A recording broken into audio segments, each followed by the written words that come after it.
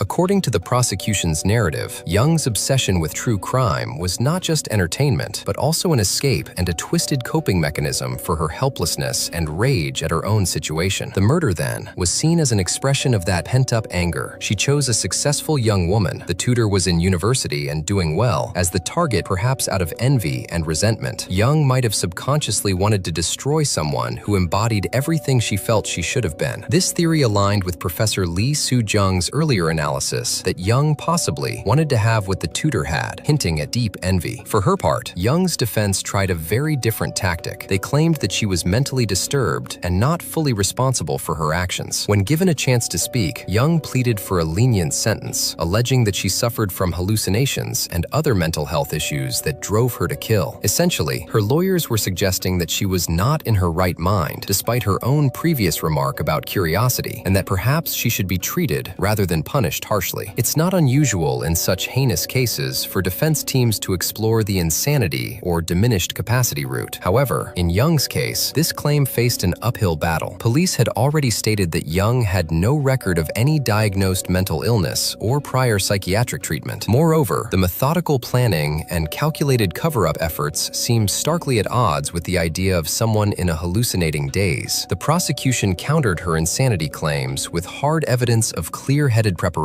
Internet search records showed that in the months leading up to the murder, Young had researched methods of killing and body disposal extensively. That's not something an accidental psychotic break would explain. They also presented a telling piece of evidence, a phone call recording from just days before the murder in which Young had threatened to kill her own father during an argument. This demonstrated her violent ideation and ill intent even before she ever met the victim, undercutting the notion that a sudden hallucination was to blame. Additionally, the prosecution highlighted those earlier attempts to lure other victims. Young's pattern of behavior suggested a deliberate, patient hunter, not someone in a temporary frenzy of madness. Throughout the trial, Young remained relatively quiet and emotionless, much as she had during the investigation. It was reported that she scored extremely high on psychopathy assessments, indicating a callous, unemotional personality with a propensity for manipulation. Psychopathy isn't a formal mental illness that would absolve one of legal responsibility. Rather, it's a description of a person who lacks empathy and remorse. If anything, that label painted Young as more of a continuing danger, not less. The court also heard from psychological experts who testified that simply being a true crime aficionado does not turn a person into a murderer. There are millions of true crime fans who never commit any violence. What set Young apart were those additional predispositions and personality traits, her possible psychopathy, her life circumstances, and her choices. In other words, there was no simple explanation like a TV show made her do it. Young Yoo-jung was a complex product of her environment and her own dark inclinations. After several months of proceedings, the verdict was delivered on November 24, 2023. The Busan District Court found Jung Yoo-jung guilty of murder, as well as desecration and abandonment of a corpse, charges that were never in doubt, given her confession and the evidence. The real question was the sentence. Prosecutors, reflecting public outrage, had pushed for the death penalty. In South Korea, the death penalty is still technically legal, but it has not been carried out since 1997 and is generally reserved for the most egregious cases. Many wondered, would this young woman, who killed with no motive other than curiosity, be among those rare cases deemed exceptional enough for execution? In the end, the judges decided against death. Jung Yoo-jung was sentenced to life in prison. The chief judge, Kim Tae-ob, made a pointed statement that Jung had no mental illness that could explain her act, dismissing her claims of hallucination explanations. He emphasized that her crime was a carefully planned and executed atrocity, not an impulsive or uncontrollable episode. The court described her actions as deliberate, premeditated, and cruel. While acknowledging the brutality of the crime, the judges also noted factors like Jung's age, 23, and the broader context, which likely influenced their decision to opt for life imprisonment over execution. South Korean courts historically have been hesitant to impose death sentences, especially if the defendant is young and could potentially be rehabilitated, however slim that chance might be. Jung's reaction to receiving a life sentence was not extensively reported, but we know that her defense had asked for mercy and that her apologies in court were ultimately deemed insincere or insufficient to warrant any leniency. The judges were unmoved by her courtroom pleas. They ordered that in addition to life in prison, Jung must wear an electronic location tracking device for 30 years in the event she is ever released. In South Korea, a life sentence can include the possibility of parole after a certain time. In Jung's case, she will be eligible for parole after 20 years behind bars. This means, at least on paper, Jung could walk free in her 40s if she's deemed reformed by that time. Though given the severity of her crime, society's tolerance for her release would likely be extremely low. The story did not quite end there. Both the prosecution and Jung's defense filed appeals after the sentencing. Prosecutors were dissatisfied with what they saw as a too lenient punishment and continued to demand a death sentence. Jung's lawyers, on the other hand, appealed for a reduced sentence, still clinging to the argument of her alleged mental instability or other mitigating factors. The case moved up to the appellate level at the Busan High Court. In March 2024, the High Court reviewed the circumstances. They concluded that the death penalty should be reserved for only the most exceptional cases and did not apply it to Jung. Essentially, they upheld the life sentence, rejecting the prosecution's push for execution. Unsatisfied, prosecutors made one final appeal to the nation's highest court. In May 2024, the Supreme Court of South Korea took up Jung's case. This was effectively the last chance to change the outcome. After deliberation, on June 13, 2024, the Supreme Court confirmed Jung Yoo-jung's life sentence as final. The top court agreed that life in prison was appropriate given all the circumstantial factors, the offender's age, behavior, background, and motive, and it did not see sufficient cause to impose the irreversible punishment of death. With that, Jung exhausted all her legal avenues. She would spend the foreseeable future, likely the rest of her days, in a prison cell at the Busan Detention Center, left alone with a very dark curiosity that led her there. When news of Jung Yoo-jung's crime first broke, and then later, as details came out through the trial, the public reaction was intense. South Korea, like many countries, has its share of violent crimes, but this case struck a nerve for several reasons. First, the sheer randomness of the murder was deeply unsettling. Anyone can become a victim for no reason, people realized with horror. The tutor had done nothing to put herself in harm's way, beyond being kind enough to open her home to a stranger. There was no feud, no debt, no love triangle or revenge plot. All the typical motives one hears about were absent. This was a murder that could have happened to absolutely anyone who happened to cross paths with Jung at the wrong time. That notion spread a wave of fear throughout society. Many began looking at friendly strangers with suspicion, an unfortunate development in a country known for low crime and communal trust. Second, the demographics of the case were unusual and disquieting. The perpetrator was a young woman. Violent crime, particularly of this savage nature, is statistically far more often committed by men. Jung Yoo-jung didn't fit the common profile, which made the story even more shocking. A quote circulated from a forensic psychology expert, marveling that most murderers would be terrified after killing, but Jung displayed no such fear or panic. Her calm, calculated actions, like returning home to get a suitcase, shopping for bleach mid-crime, and coolly dismembering a body, left even seasoned experts stunned. It was as if they were dealing with a character from a thriller novel rather than a real person. This led to Jung being labeled in the media as a psychopathic killer, a moniker that, based on police evaluations, seemed fitting. The public, already gripped by the gruesome details, also found themselves grappling with a kind of morbid curiosity about Jung's psyche. How could someone, especially someone who doesn't look like a monster, do such monstrous things? The case also ignited a debate about the influence of media, specifically true crime content, on real-life violence. Here was a self-professed true crime fanatic who turned fiction into fact. It was an easy narrative for some. Did the podcasts, TV shows, and novels make her do it? This question was discussed on talk shows and online forums extensively. However, many experts pushed back against the idea that true crime entertainment was to blame. blame. Behavioral scientists pointed out that there are countless ardent fans of true crime stories who would never dream of harming another person. The consensus among professionals was that Chung's obsession with crime media may have fed her fantasies, but it didn't create them. Underneath her consumption of macabre stories were likely much deeper issues: her personality traits, like a lack of empathy, her life disappointments, and perhaps untreated psychological problems. In short, her case was the result of a complex mix of factors, and it's too simplistic to point at her Netflix queue or bookshelf as the sole culprit. As one expert noted, society tends to look for addictive, one-size-fits-all explanations for horrors like this, but reality is rarely that simple. Chung Yoo-jung was not a normal true crime fan. She was an outlier who let her darkest curiosities take control. In the aftermath, practical concerns also came to the forefront, especially regarding the tutor-student matching app that Chung exploited. When people learned that the killer found her victim via a popular tutoring app, it sent chills through the many communities that rely on such services. Parents and students began questioning how safe it really was to meet strangers for lessons. Likewise, tutors, many of them college students or young graduates earning side income, were alarmed that they could have been in that victim's place. Reports soon emerged that scores of college-age tutors were rushing to delete their accounts from tutoring platforms, unwilling to take the risk after hearing what happened in Busan. The very tool designed to connect and educate had been turned into a weapon by Chung, and it shattered trust in a way that may take a long time to repair. Some users called for stricter identity verification and safety measures on such apps. For example, requiring in-person ID checks or background verifications for anyone signing up as a student or parent. Others suggested that first meetings for lessons should always happen in public places or via video call until trust is established. The companies behind these tutoring apps pledged to review their safety protocols, but they also emphasized that this was an unprecedented, unforeseeable act by a malicious individual. Regardless, the sense of security was deeply shaken. What was once normal, inviting a tutor or going to a student's home, now felt dangerous to many. The media coverage of the Chung Yoo-jung case was extensive not just in South Korea, but internationally. Major outlets like the BBC and CNN ran stories on the case, often highlighting the chilling simplicity of Jung's motive. A young woman murdered a stranger out of curiosity is a headline that inevitably grabs attention and horrifies. The story went viral, sparking discussions about everything from the state of mental health support for youth to the impact of isolation and unemployment on young adults to the timeless question of nature versus nurture in creating a killer. In Busan, where the crime took place, there was an outpouring of grief for the victim, a promising life cut short so cruelly, and an outpouring of anger at the perpetrator. Some called for Jung to face the death penalty, arguing that someone who could do what she did didn't deserve to live. Others, while not sympathizing with Jung, pondered what could have been done to prevent such a tragedy. Could anyone have noticed the red flags in time? It's difficult to say, since Jung lived such a reclusive life and hid her dark intent until the moment she acted. Even now, with Chung Yoo-jung locked away, the echoes of her crime linger. True crime podcasts and YouTube channels, much like this one, dissect her case, trying to glean lessons or warnings. Psychologists reference her when talking about female killers or the influence of violent media. And ordinary people, especially those who use tutoring apps or invite service providers into their homes, carry a bit of extra caution in the back of their minds. The case forces an uncomfortable reflection. How well do we really know the people we trust in our daily lives? The friendly tutor, the quiet client, the stranger on a rideshare app. 99.999% of the time, these encounters are perfectly safe. But Jung was that one-in-a-million aberration who reminds us that evil can wear the most unassuming face. In the end, Chung Yoo-jung will spend likely the rest of her life behind bars, where she cannot harm anyone else. She will have decades to reflect on the monstrosity of what she's done, if she's even capable of true reflection or remorse. Perhaps, for someone like Jung, the reality of prison life will eventually pierce the bubble of fantasy she'd built around crime. Perhaps not. As for the rest of us, we are left with the story, a cautionary tale of how dark curiosity, unchecked and combined with personal demons, can lead to unthinkable horror. This case is as chilling as they come. A murderer with no motive but curiosity, a victim who is simply trying to do a good deed, and a society left reeling in the aftermath. It's the kind of story that haunts your thoughts long after you hear it. Chung Yoo-jung set out to experience what it's like to kill. Now, for the rest of her days, she gets to experience what it's like to be a murderer caught and punished, a fate she willingly brought upon herself. And an innocent young woman, whose name we unfortunately may never know, became the tragic sacrifice to one person's dark fascination. In Jung's own words, she claimed she was out of her mind. Insane or not, she will never escape the consequences of that deadly curiosity.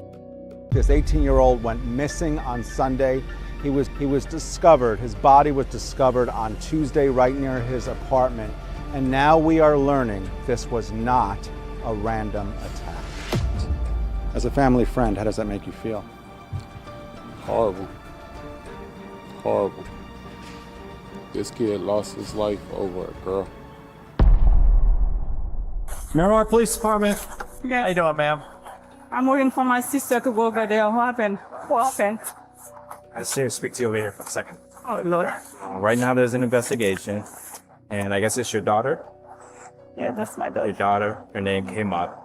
So we have to keep everybody out of Martin. A mother standing outside her own front door, no idea what is happening inside, no idea what her 17-year-old daughter has done. This is Miramar, Florida, and by the time that conversation is over, everything in that family's life will change forever. Taken into custody in the murder of 18-year-old Dwight DJ Grant. After a body was found there, Local 10's Andrew Perez is live. For this 18-year-old from Miramar High School, and instead, officers found a body. 18 years old, a senior preparing to graduate, a kid who called his family every day just to check in. Dwight Grant, everyone called him DJ, wasn't supposed to end up here. He wasn't the type, but someone had decided otherwise. And that decision had been planned, carefully, coldly, and weeks in advance. This is the story of a high school love triangle that turned into a murder, a plan that was set in motion with a text message and a group of teenagers who thought they'd gotten away with the perfect crime. What detectives uncovered over the next 72 hours is one of the most disturbing cases ever to come out of Broward County. Because what happened inside that stairwell wasn't a fight. It was never a fight. And the evidence would prove it, word by word. To understand what happened to Dwight Grant, you have to understand who he was. And the picture that emerges from the people who loved him is almost painful in how ordinary it is. Ordinary in the best possible way. DJ was 18 years old, a senior at Miramar High School in Broward County, Florida. He lived with his mother, Molin Emil, a nurse in the Memorial Healthcare System. He was the kind of kid who didn't drink, didn't smoke, didn't get into fights. He spent most of his free time gaming, kept up with his schoolwork, and never left the house without telling someone where he was going and when he'd be back. His teachers noticed him. His friends trusted him. His family described him over and over with the same words: responsible, loyal, gentle. Is this his behavior? Like, does he do it? He's a good kid? He's a good kid. He doesn't drink. He doesn't smoke. He goes out, he has a plan, he goes out with his friends, he calls literally all of us all the time to let us know, like, what's up, how you are. Okay, all right. That was what officers heard over and over when they went to Miramar High School asking about DJ. Not one person had a bad word to say. Not one teacher had any disciplinary concerns. Nothing in his background suggested he would ever end up missing. Nothing suggested anyone had reason to hurt him, except for one thing that nobody in his friend group, nobody at school, nobody in his family knew about yet. A relationship, a girl, and a boy with a plan who wasn't willing to let it go. But we'll get to that, because first, you need to understand just how much the people who love DJ didn't see this coming. Anxiety and depression, so like he would check. He has anxiety? No, I have Okay, so he would check on you. No, does he have a girlfriend? Not to my knowledge, no. No? Okay. A caring, loyal, honest person. Someone who would be there for you in a heartbeat. That's how his family described him. And now, he was gone. It started on a Sunday evening, October 17th, 2021, Broward County, Florida. Molin Emil, DJ's mother, got home from work and waited for her son. He didn't come home. That wasn't unusual at first. He was 18, a senior in high school. He had friends. He had a life. But the hours ticked by. She called. No answer. She texted. Nothing. She reached out to his friends, his classmates, everyone in their circle. Nobody had seen him. DJ wasn't answering calls. He wasn't with any of his friends, and he hadn't left a message, hadn't texted anyone to say where he'd gone. For a kid who called literally all of his friends all the time just to check in, this silence was deafening. By Monday morning, the worry had become something else entirely. DJ did not show up to class, something that his teachers would later say never happened, not once. He was the kind of student who was always there, always on time, always present. His teachers noticed immediately, his friends noticed, and by Monday afternoon, his family was in full panic mode. They checked every place he might have gone. They called every person he might have been with. They drove through neighborhoods. They handed out flyers. They posted on social media. Nothing. No sightings. No tips. Nothing. Police were called. Officers went to Miramar High School, hoping someone, anyone, might have a lead. So you haven't seen him? What's up, man? No, everything good? No. Okay. Okay, so you haven't spoken to him? Nothing. Officer after officer, student after student, nobody had any information that could help, or at least nobody was coming forward yet. The search continued through Monday. Through Tuesday morning, officers canvassed the area around DJ's apartment complex near Sherman Circle North, a quiet residential neighborhood in Miramar. They knocked on doors. They reviewed whatever footage was available. They talked to neighbors. And then, around 2 o'clock on Tuesday afternoon, the search came to a terrible end. Officers canvassing the area outside DJ's own apartment building noticed something on the sidewalk. Bloodstains scattered, leading toward the bushes alongside the building, and then, hidden in those bushes, just feet from the front entrance of the place where DJ lived, they found him. He had been there the entire time. In a few minutes, an officer will come talk to you. Go back inside. Listen, I can't answer anything right now. I just need you to go inside the apartment and stay there till I can get somebody to come and speak to you, please. The body had 2 fatal wounds, one to the neck and one to the chest. A knife was also found nearby, hidden in the same bushes. Officers immediately secured the perimeter and began processing the scene, but they already knew what they were looking at. This was not an accident. This was not a random act of violence. The level of concealment, the body dragged off the path and hidden, the weapon placed nearby, told a clear and terrifying story. Listen, what did I just ask? Just give us a few minutes and somebody will come and talk to you. Just give me a few minutes. Go ahead and go inside. DJ's family were right there, right outside. His mother, a nurse who had dedicated her career to saving lives, was being kept away from the body of her son. The officers needed to secure the scene, confirm the identity, and process the evidence before anyone could be informed of anything. But those moments, standing outside, not knowing, sensing the worst, are something no one who was there will ever forget. Sunday. On Sunday, he went missing Sunday. By Wednesday, the victim's identity was officially confirmed. The body in the bushes outside the Sherman Circle North apartment complex was Dwight DJ Grant, 18 years old, Miramar High School senior, a kid who called his family every day just to check in. He had been lying there since Sunday night, and now, 4 days later, Miramar was about to learn that 3 of his classmates were responsible. News of the discovery spread through Miramar almost instantly. It's a close-knit community. People knew each other's kids, and when word got out that an 18-year-old from the high school had been found dead, brutally stabbed, tips started pouring into the Miramar Police Department almost immediately. Some of those tips came through official channels. Some were neighbors. Some were classmates too scared to come forward at school. But the single most important piece of information that would eventually crack this entire case wide open walked through the front door of police headquarters on its own. A woman came in, holding her teenage niece's phone. Can you just give me a brief rundown? I'm so sorry. I know I've seen on the news that they found a body over by Sherman Circle, and they keep showing the picture of the kid that goes to Miramar High, saying they can't guarantee that it's him, basically, blah, blah, blah. Okay. But on my niece's phone, all the texts are coming through that they're her friends.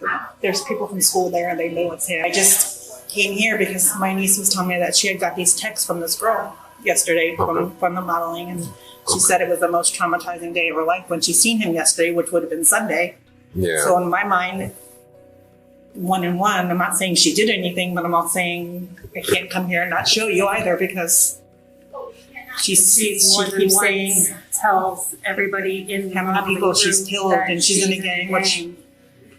I mean, and it could be just to be, cool or to be tough. But you never know. At the time, the officer sitting across from that woman had no idea that the phone she was holding and the group chat on it would end up being the key to solving the entire case. They treated it the same way they'd treat any tip. They listened, they took notes, they made a copy of the messages, and then they started pulling threads. Inside that group chat, messages from 3 teenagers pointed in one very clear direction. 3 names: 17-year-old Andre Dexter Clemens, 16-year-old Jacine Smith, and 17-year-old Christy Parisian. Within hours, officers began tracking all 3 of them down. The first name on the list, Christy Parisian. Miramar Police Department. How you doing, ma'am? So, right now there's an investigation. I guess it's your daughter? Yeah, that's my daughter. What we're gonna have to do is we're gonna have to keep you out of the house for now. Me? Yes, ma'am. Nothing has to do with you, the person, but we have to keep everybody out of the apartment. So if there's anybody else in there that's in there. No, the sister, she's at work right now. But nobody else is inside? No, only 3 of You us. got shoes on? Okay. So we have detectives that are going to get a search warrant. Okay. So right now, We're just gonna make sure nobody's inside, and then we're gonna close the door. And then we're gonna wait for the warrant to get here. Christy's mother stood in the hallway outside her own apartment, not allowed back inside while detectives waited for a search warrant. She didn't know yet what her daughter was accused of. She didn't know yet what those officers had been told, what that group chat had contained, or what had been found in the bushes a few hundred yards away. She just stood there in the dark, in the hallway, while the world as she knew it began to fall apart. Can I take my phone to call my sister? Is it okay? Take my phone? My phone is right there. Can I call her? At this point, we already gave you, notice that nobody can go back inside. Can you take my phone for me? This is right there. By the way, you see my phone right there? We really got to follow protocol. Officers later learned that Christy had actually left her mother a voicemail earlier that day, a message about the murder. That detail shifted the focus. They retrieved the phone and played the message. Christy was already at the station. She had been brought in for questioning. Her mother was told to stay where she was. Nobody in the family was allowed to leave. So are you going to be around here? Are you sticking around here? Or are you leaving? Leaving where? You're not going anywhere, right? No, I was going to the police station. No, I mean right now. I'm waiting for my sister to go to the police station because my sister drives. While Christy was being questioned downtown, officers turned their attention to the second name on that list, Jacine Smith, 16 years old. They tracked her to her family's apartment complex and found her around 11 that same evening, outside, with her mother nearby. What followed was one of the most revealing conversations in the entire investigation. Did you hurt this person? I didn't. I didn't hit you or anything. I was just told to push him and make sure he stayed in the corner. I don't know exactly what happened. You're telling me that you were told to do something? I don't know what you did. I don't know what you didn't do. She said that she was told to keep him in a corner.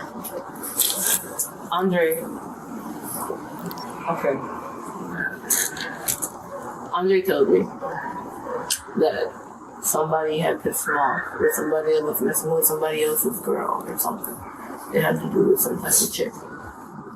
And that he was upset and that he needed some backup for a fight. That was the story from the beginning. A fight. Andre needed backup for a fight. The whole thing was supposed to be a fight. A high school dispute over a girl. That was what Jacine told officers that night. That was what she would keep saying. But as the conversation continued, first outside, then inside a police cruiser, with Jacine and her mother sitting side by side, the real picture started to emerge through the cracks in her story. Told me to dress up in all black and follow him. Andre?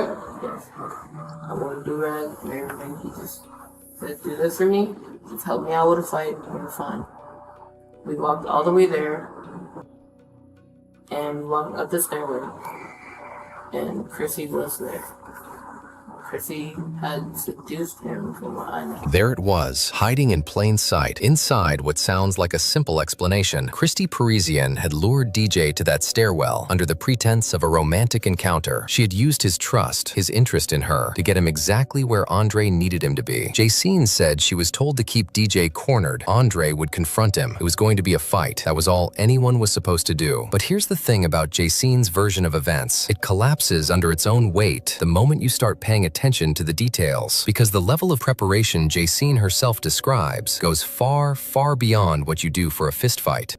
So I'd like for you to kind of tell me step by step on how everything occurred, Before Sunday, before he came over. Who's here? Andre.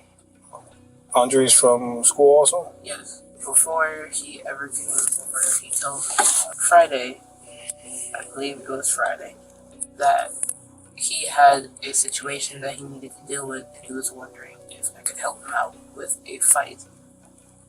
Me knowing that I used to fight in elementary and used to be a bad kid-ish outside of school, I agreed because he's a good friend of mine. I'm like, it's just a fight. He had said he was going to be coming over around 6. He came over at least 6:45. Close to 7 o'clock. Okay. And he had proceeded to tell me the whole scenario of, we're gonna get dressed in all black. You're gonna wear clothes that you don't care about. You're gonna wear gloves, you're gonna wear do-rag, I know the whole layout of the building. Gloves, a do-rag, clothes you don't care about, specific knowledge of the building layout. This was not preparation for a fight. This was preparation for a crime. Andre had picked everything out in advance. What they would wear, what route they would take, how they would avoid the cameras. This was weeks of planning, compressed into a single Sunday evening, and Jacine had agreed to all of it. We had gotten dressed, we had prepared.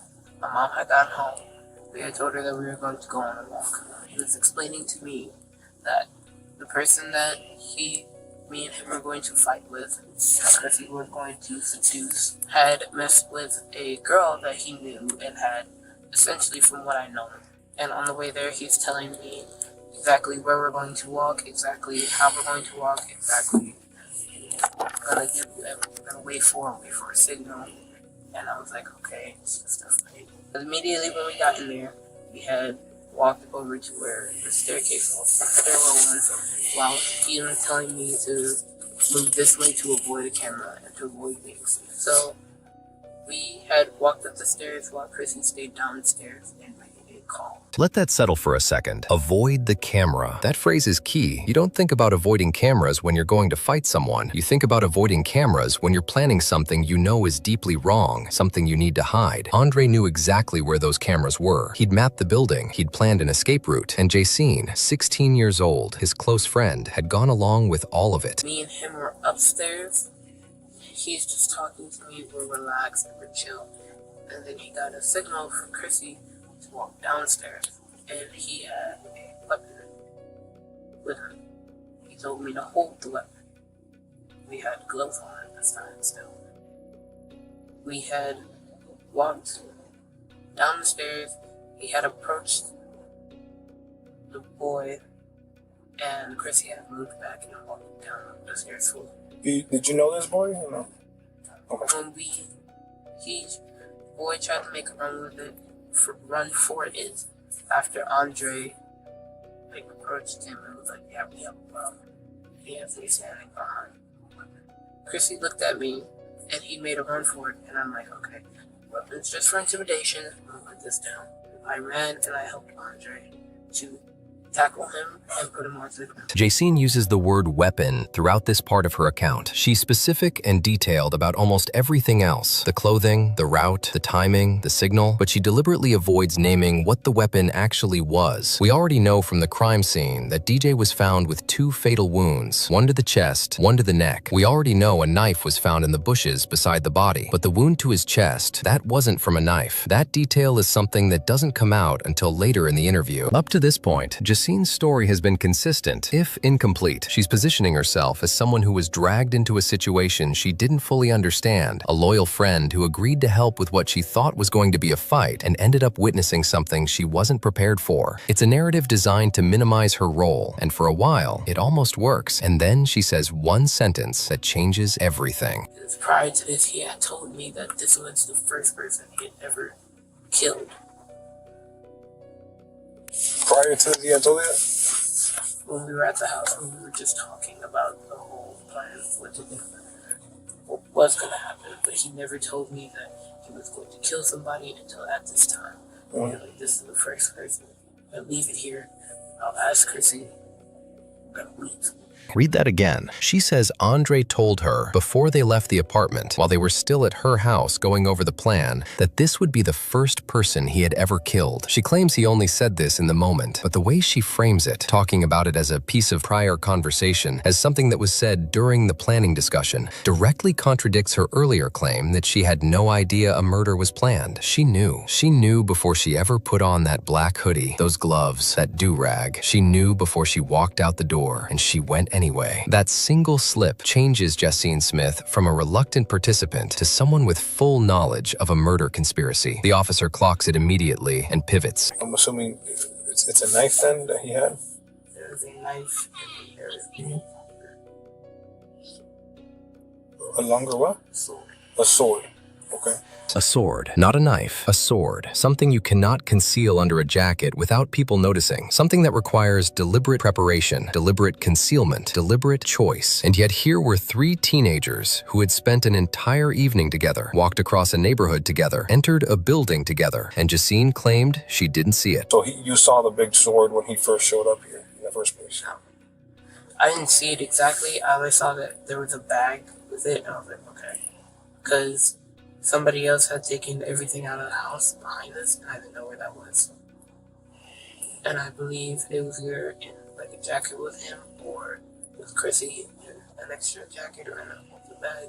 Detectives weren't convinced. The gaps in her story were too large and too convenient, and what she had already said, that Andre told her it was the first person he had ever killed, made the claim that she didn't know this was a murder impossible to sustain. The picture was becoming clearer. 3 teenagers had dressed in black, armed themselves with a knife and a sword, mapped a building, timed a signal, and waited in a stairwell for an 18-year-old to walk into their trap. And that 18-year-old had walked into it because he trusted someone. Based on Jacine's account, the surveillance footage, and the physical evidence, detectives were able to reconstruct the events of October 17, 2021 in precise detail. It began with a text message. Sometime before that Sunday, Andre Clemens had reached out to Christy Parisian. The plan was already in motion. The motive was jealousy, a love triangle that had festered for weeks. Andre and Christy had apparently been in a relationship, and that relationship had ended. DJ Grant, quiet, responsible, a kid who called his friends every day, had started talking to a girl that Andre considered his ex. In Andre's mind, that was a transgression that required a response. The text messages between Andre and Christy, which investigators would later recover and present in court, laid out the plan in language that left nothing to interpretation. On October 11th, 6 days before the murder, Andre sent Christy a message that said, "Murder will definitely happen soon. It'll be bloody. Help me kill him." He also sent messages to his ex-girlfriend, telling her to get used to DJ not being around anymore. This wasn't a fight that got out of hand. This was a premeditated killing, planned almost 2 weeks in advance by a 17-year-old boy who was using his girlfriend and his closest friend as instruments. On the afternoon of Sunday, October 17th, based on Jacine's account, the surveillance footage, and the physical evidence, detectives were able to reconstruct the events of October 17th, 2021 in precise detail. It began with a text message. Sometime before that Sunday, Andre Clemens had reached out to Christy Parisian. The plan was already in motion. The motive was jealousy, a love triangle that had festered for weeks. Andre and Christy had apparently been in a relationship, and that relationship had ended. DJ Grant, quiet, responsible, a kid who called his friends every day, had started talking to a girl that Andre considered his ex. In Andre's mind, that was a transgression that required a response. The text messages between Andre and Christy, which investigators would later recover and present in court, laid out the plan in language that left nothing to interpretation.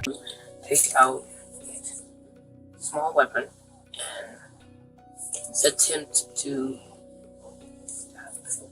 And he was failing, and I was just like, okay, I can see it because I'm holding his legs. So I'm in a position where I'm holding both of his legs and I'm wrapped around his under torso, and I just feel poking right here. Jacine was holding his legs. That is not a bystander. That is not someone who was scared and froze. That is active participation in a killing. And DJ, even then, was conscious. Even then, he understood what was happening. He had another smaller weapon, and he took that out, and he stabbed him right here. Also, the boy was just like, "You're gonna kill me. Just choke me out or like end it," because he kept going in and out. DJ Grant knew he was dying. He was in an unimaginable amount of pain, slipping in and out of consciousness, stabbed multiple times by someone he may have seen at school just days before, and the only thing he could think to ask was for it to end quickly. Andre ignored him and stabbed him again. DJ Grant died in that stairwell, outside the building where he lived, on Sunday, October 17th, 2021. He was 18 years old. He was supposed to graduate in the spring. The 3 teenagers believed they had pulled off the perfect crime. They had planned their outfits in advance. They had mapped the building. They had identified the cameras and avoided them. They had brought the weapons in a bag so they couldn't be spotted. They had used a lure, someone DJ trusted, to get him into position. And they had chosen a location that was hidden from the street, tucked inside a stairwell, away from foot traffic. When it was over, they dragged his body into the bushes. Then they packed the weapons, the bloody clothing, and everything else into a bag and left the building the way they came in. They walked back to Jacine's apartment complex. And there, in what was perhaps the single biggest mistake mistake they made. They tried to destroy the evidence. In an open, grassy area, clearly visible from the surrounding apartment windows, the three of them started a fire. They poured gasoline over the clothes and the other materials, and they burned them in the open. At night, with the light of the fire visible for some distance, and while they stood around that fire, shaken, hoping they were in the clear, they were being watched. The two girls, they were just standing there, but they weren't moving much. The chubby girl, she was just like moving back and forth, like standing in the same spot but moving a little bit. And then the guy was moving around the fire, just throwing more gasoline. I didn't see their face, but I saw their body shape. And seeing them on the photos, you could picture them, especially the chubby girl.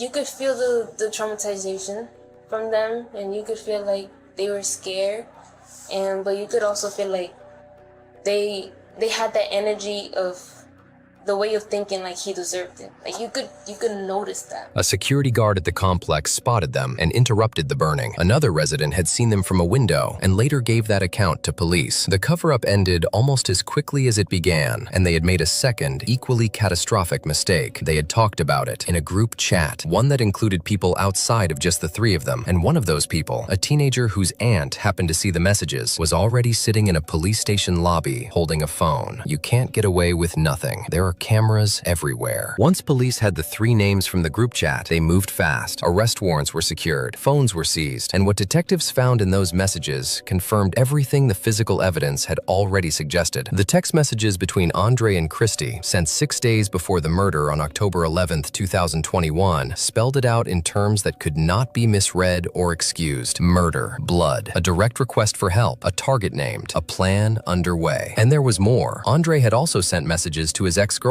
the girl at the center of the triangle, telling her that she should stop whatever she had with DJ, that she should get used to him being gone. These weren't the messages of someone who snapped in a moment of rage. These were the messages of someone who had decided, weeks in advance, that another person needed to die. Surveillance footage from the apartment complex backed up Jacine's account in the parts where she had been truthful. The cameras showed all three suspects entering the building. They showed them dressed in all black, moving in formation. They showed the aftermath, the body being carried out of the stairwell, the movement toward the bushes. Every piece of evidence pointed in the same direction. The physical evidence, the digital evidence, the eyewitness accounts, the camera footage, and the statements made by the suspects themselves. 5 days after DJ's body was found, Miramar police moved in. All three suspects were arrested. Christy Parisian, Jacine Smith, and Andre Clemens were taken into custody and charged as adults. All three faced first-degree murder with a deadly weapon, conspiracy to commit first-degree murder, and tampering with evidence. For the families of all three teenagers, the weeks and months that followed were devastating in different ways. DJ's family had lost a son. Christy's mother had been standing outside her own apartment that first night, asking to use her phone, not yet understanding what her daughter had done. Jacine's mother had been sitting in a police car, listening to her 16-year-old daughter describe step by step how she helped hold a boy down while he was stabbed to death. I was trying to just pretend and forget that it didn't happen. I already knew that if something like this was going to happen, I already knew the cops were going to show up sooner or later. And I already started preparing myself for the worst, Ma. What do you mean by preparing yourself for the worst? If they send me away, Ma.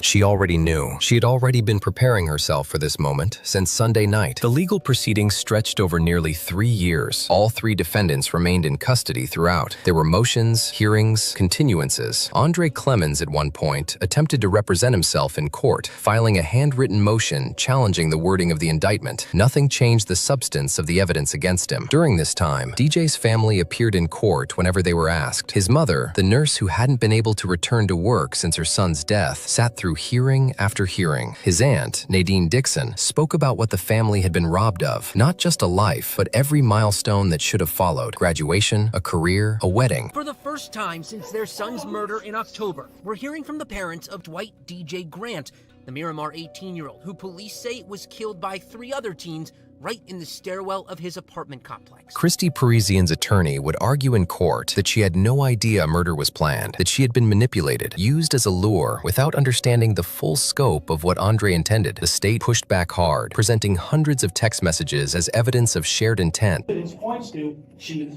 manipulated to being involved in this without knowing, that a murder was going to take place. But the state, armed with hundreds of pages of text between Parisienne and Clemens, argued she knew exactly what was happening and that the teens shared a twisted, dark attraction to violence in their digital exchanges. In this case, on October 3rd, she says, "I love your opinion and all, but it's spooky season and my toes will be red." The judge denied Christie's bond request. All three remained in custody. On August 29th, 2024, just under 3 years after the murder and 1 month before the 3rd anniversary of DJ's death, Christy Parisian and Jacine Smith appeared before Circuit Judge Ernest Colra and changed their pleas to guilty. Both were sentenced that same day, 25 years in Florida State Prison, followed by 10 years of probation. Christy Parisian, now 20 years old, Jacine Smith, now 19. In the courtroom that day, DJ's family spoke. His aunt Nadine Dixon said they had been robbed of his graduation, robbed of seeing him marry, robbed of every version of the future they had imagined for him. His mother, who had not returned to work as a nurse since October 2021, sat in that courtroom and watched the 2 young women who had helped plan her son's death walk away in handcuffs for the last time. Andre Dexter Clemens was the last to face the court. He had spent months attempting to challenge the process, filing motions, briefly representing himself. But on February 18th, 2025, nearly 3.5 years after the murder, he too pleaded guilty. First-degree premeditated murder, conspiracy, tampering with evidence. Judge Colra sentenced Andre Clemens to 40 years in Florida State Prison, followed by lifetime probation. He was 20 years old. He will not be eligible for release until he is in his 60s. DJ's mother addressed the court before the sentence was read. She talked about all the things her son would never do, all the things she would never get to witness, all the good things he had done in his short life, and the memories that would stay with her now that there could be no more of them.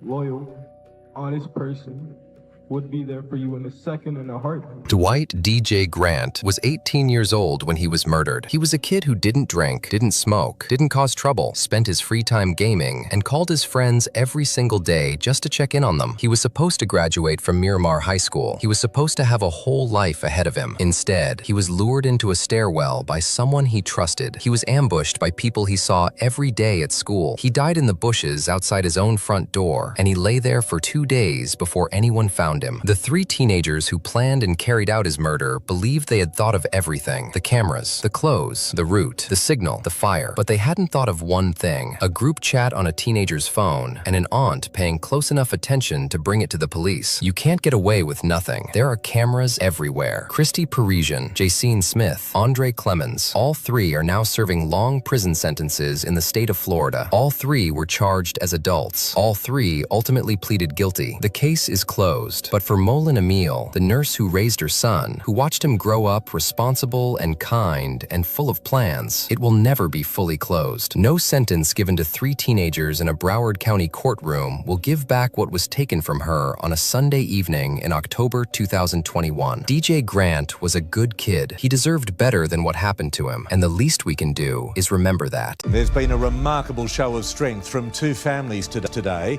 after an unimaginable tragedy killed 4 young children at Oatlands in Sydney's northwest. There were 7 children involved. 4 children have been confirmed deceased. Have you 100% forgiven Samuel for killing the children? It would be the greatest story ever told. I'd write it about my daddy, for he had a heart of gold.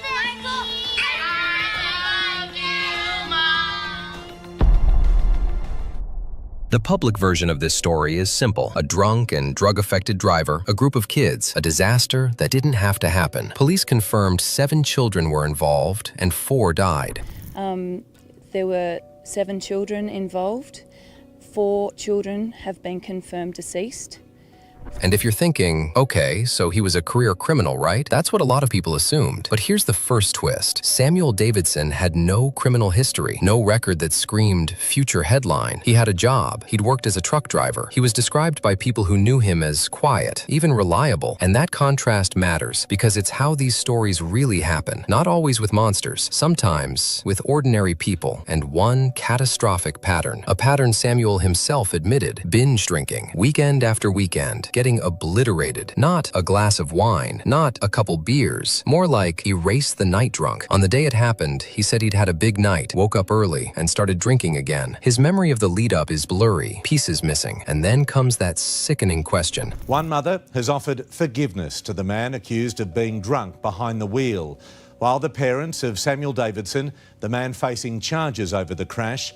Why were they driving at all? Even Samuel couldn't fully explain it. He remembers impatience at a light. He remembers running a red. He remembers taking a corner so fast, he later described it as impossible to recover from. And then everything changes. The crash scene was described as carnage, the kind of image that doesn't leave your body, the kind of memory that sticks to your life like smoke. Samuel was taken back to a police station for breath testing. His reading, 0.150. And if you're not familiar with what that means, here's the brutal reality. At that level, many people have severely impaired coordination, judgment, reaction time, exactly the things you need most when you're controlling a vehicle. A car becomes a weapon, even when you didn't intend it to be. And now, the tragedy has names. Anthony, Angelina, Sienna, Veronique, 4 children gone. There's been a remarkable show of strength from 2 families today after an unimaginable tragedy killed 4 young children at Oatlands in Sydney's northwest. True crime usually wants a villain you can hate, but this case complicates that. Samuel wasn't presented as a mastermind. He was presented as a mess, a shirtless, disheveled image in the media, the kind of photo that turns a person into a symbol. The symbol was reckless youth, partying, no discipline. But people who knew him earlier painted a different picture. A teacher described him as personable, someone who listened, someone who could be respectful. And then you hear Samuel talk about childhood, and it's painfully normal. Football, family, plans. He even said he once wanted to join the army. So what happened? This is where the story folds inward. Samuel lost his older sister, unexpectedly. She'd lived with severe illness, had a lung transplant, and then an infection took her life. He was 19 when he got the call, and he says he tried to be brave. But grief doesn't care how tough you try to act. And for him, grief became fuel, not for growth, for escape. He said the drinking escalated after that loss. He hid behind alcohol, sometimes drugs, but he repeatedly described alcohol as the main problem. Here's a curiosity that matters, because it explains why binge drinking is so dangerous. When people binge drink regularly, they can build a tolerance that makes them feel less impaired than they really are. So they can look fine, talk fine, even walk fine, and still have reaction time and judgment that are absolutely wrecked. That illusion is how people end up saying, "I didn't think I was that drunk," and then a family buries children. Now we meet Danny Abdullah. Danny had 3 of the children who died. There were 7 children involved. 4 children have been confirmed deceased. And if you've never heard a parent describe grief like this, it changes you. Danny talks about birthdays, how most parents anticipate 1 date a year, but he has 3. And he says something that's almost impossible to hear without going quiet. Yeah, the temptation's there, but I don't want that to be me, my identity, where I live just in that place and think about it and rewrite the story in my head and try and work out what I can do. It'll just eat me alive. And there's another detail people miss. When the crash happened, Danny says he didn't chase Samuel, not because he didn't feel rage. He did. Did you consider that Samuel might be watching it, that he would hear that message of forgiveness? No, not one bit. I didn't think of Samuel. I didn't even think about the impact it would have had at the time. I just was so laser focused on my wife and my kids, and that's all I worried about. But because his kids were in front of him, dead or alive, he didn't know. And in that moment, his body chose one job: don't leave the children. Have you 100% forgiven Samuel for killing the children? 100% I have. Completely? Completely. There's not 1% of anger? There's probably disappointment, but I can't sit in that past place and dwell. I've accepted what's happened. Were you angry? Of course I was angry. Yeah.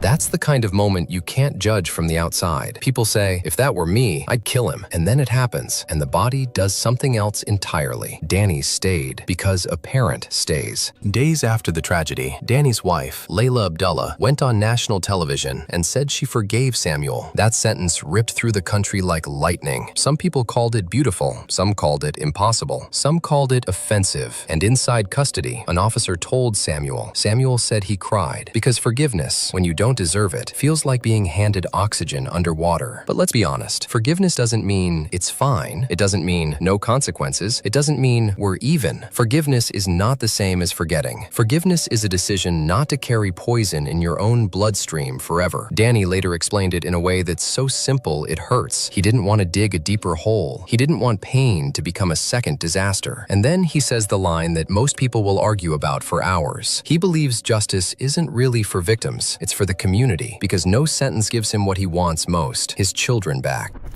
When they said the sentencing, it didn't shake me at all, because it wasn't going to get, if it was going to get my kids back, I would have been overly concerned, but it's not going to get my kids back. Years pass. Samuel is now in a maximum security prison, a controlled life, locked in his cell for long stretches, the kind of time that forces you to sit with yourself. He's housed, numbered, scheduled. Even showers are timed. Even doors require permission. And Samuel says he has dreams, not about freedom in some poetic way, but about something stupidly normal, opening a door without waiting. That's how prison rewires the brain. It doesn't only punish you with bars, it punishes you by making basic autonomy feel like fantasy. Then we get to the moment that shouldn't exist. A program called Restorative Justice makes a meeting possible. Danny Abdullah meets Samuel Davidson, not as a headline, not as monster versus victim, but as two men in the same story. And when they sit together, Danny says something that reframes everything. Yeah, it was a moment where I saw a person that's probably living with the pain of killing 4 children and giving 1 child brain damage. You know, putting my parent hat aside, I could see that he's living in a place of guilt. And you know, I always say, if I had to give him a gun and say, you either shoot those kids or shoot yourself, he'd probably say, I'll shoot myself instead. So what do I do with that? Do I just keep hurting him? It's not going to make anything. Do I keep hating him? What's it going to do? It's not going to do anything. Danny isn't excusing him. He's describing the shape of remorse. And Samuel does what he has to do in that room. He apologizes, not once, not casually. He apologizes broadly to the family, to responders, to everyone impacted. Have you apologized? I have, and I'll do it again.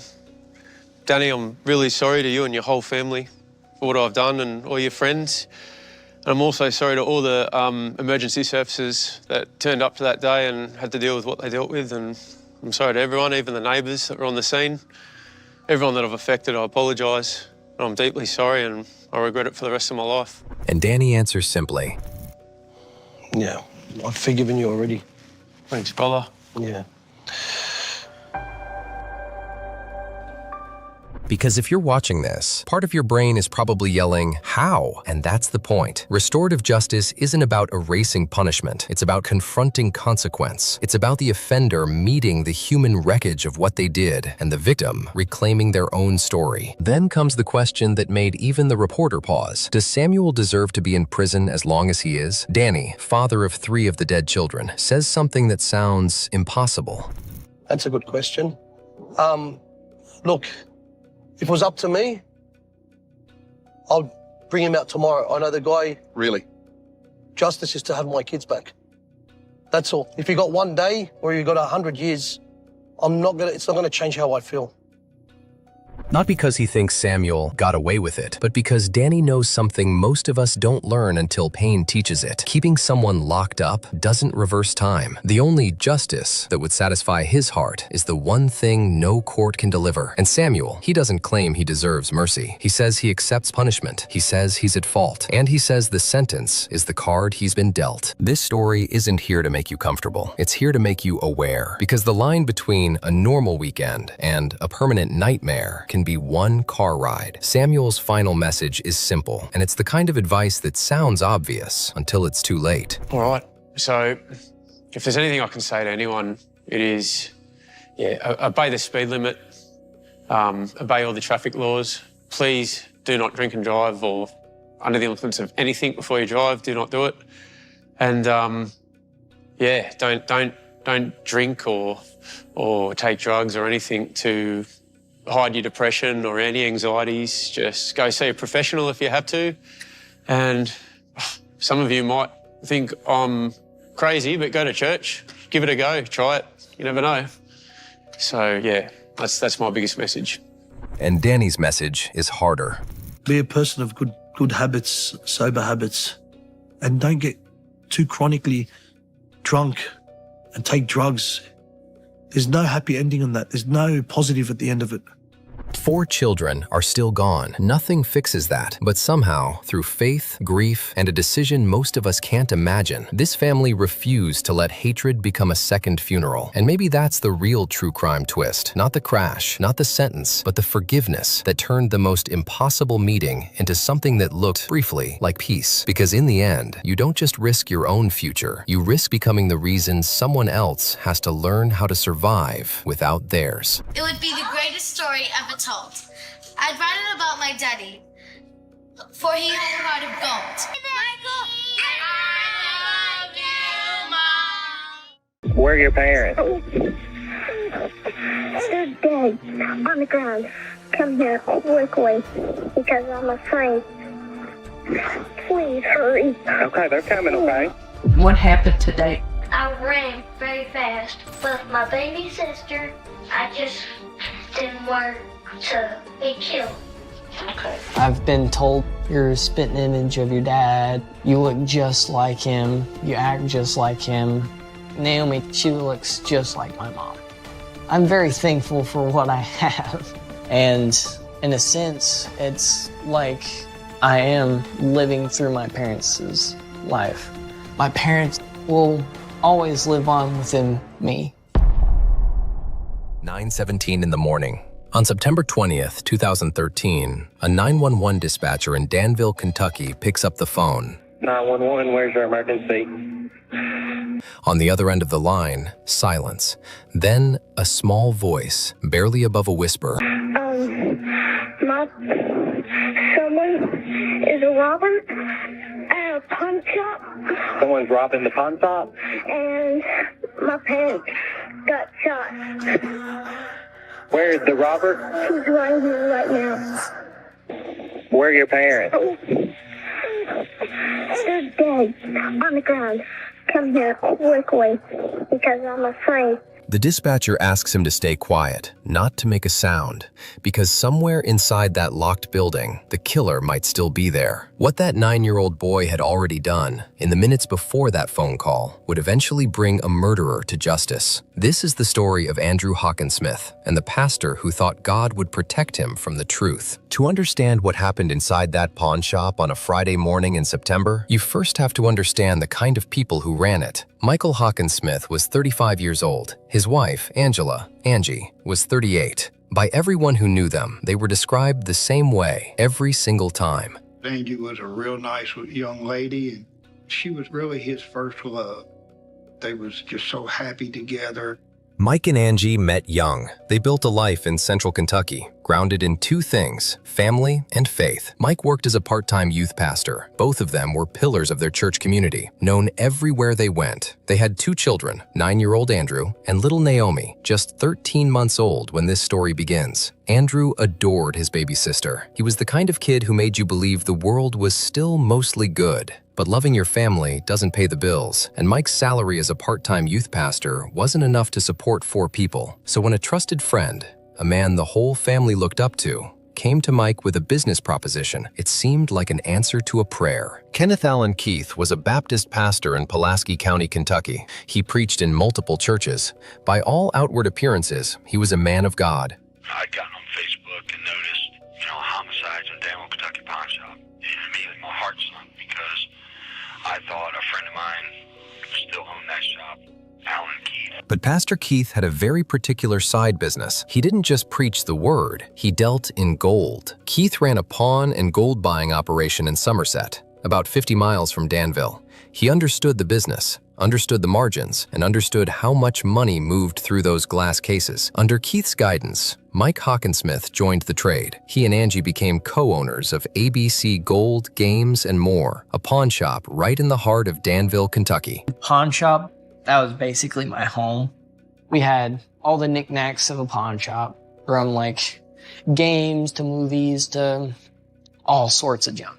It was basically a playground. I absolutely loved it. It was simply amazing. The family was so close. Mike and Angie decided to homeschool Andrew. Every morning, All 4 of them would show up at the shop together. The pawn shop was their world. It was a good life until it wasn't. September 20th, 2013 starts like any other Friday. The Hawkinsmiths arrive at ABC Gold Games and More at 9 in the morning. Mike opens up. Angie rocks Naomi. Andrew drifts to his corner of the shop and starts playing a game. A few minutes later, the first customer of the day walks through the door. Daniel P. Smith, 60 years old. From Richmond, Kentucky. He was what people in the trade called a gold broker. He traveled a fixed route every week, visiting pawn shops, buying and selling precious metals, always carrying a briefcase heavy with cash. He'd been to ABC Gold many times. He knew the Hawkinsmiths. He trusted them. That morning, he trusted them with tens of thousands of dollars in his briefcase. What nobody inside that shop knew was that somewhere between 9 and 9:17 that morning, someone else was watching the building, driving slow, circling, waiting. Andrew is 9 years old. He's playing in the corner. He barely registers when another man walks into the shop. Shortly after, this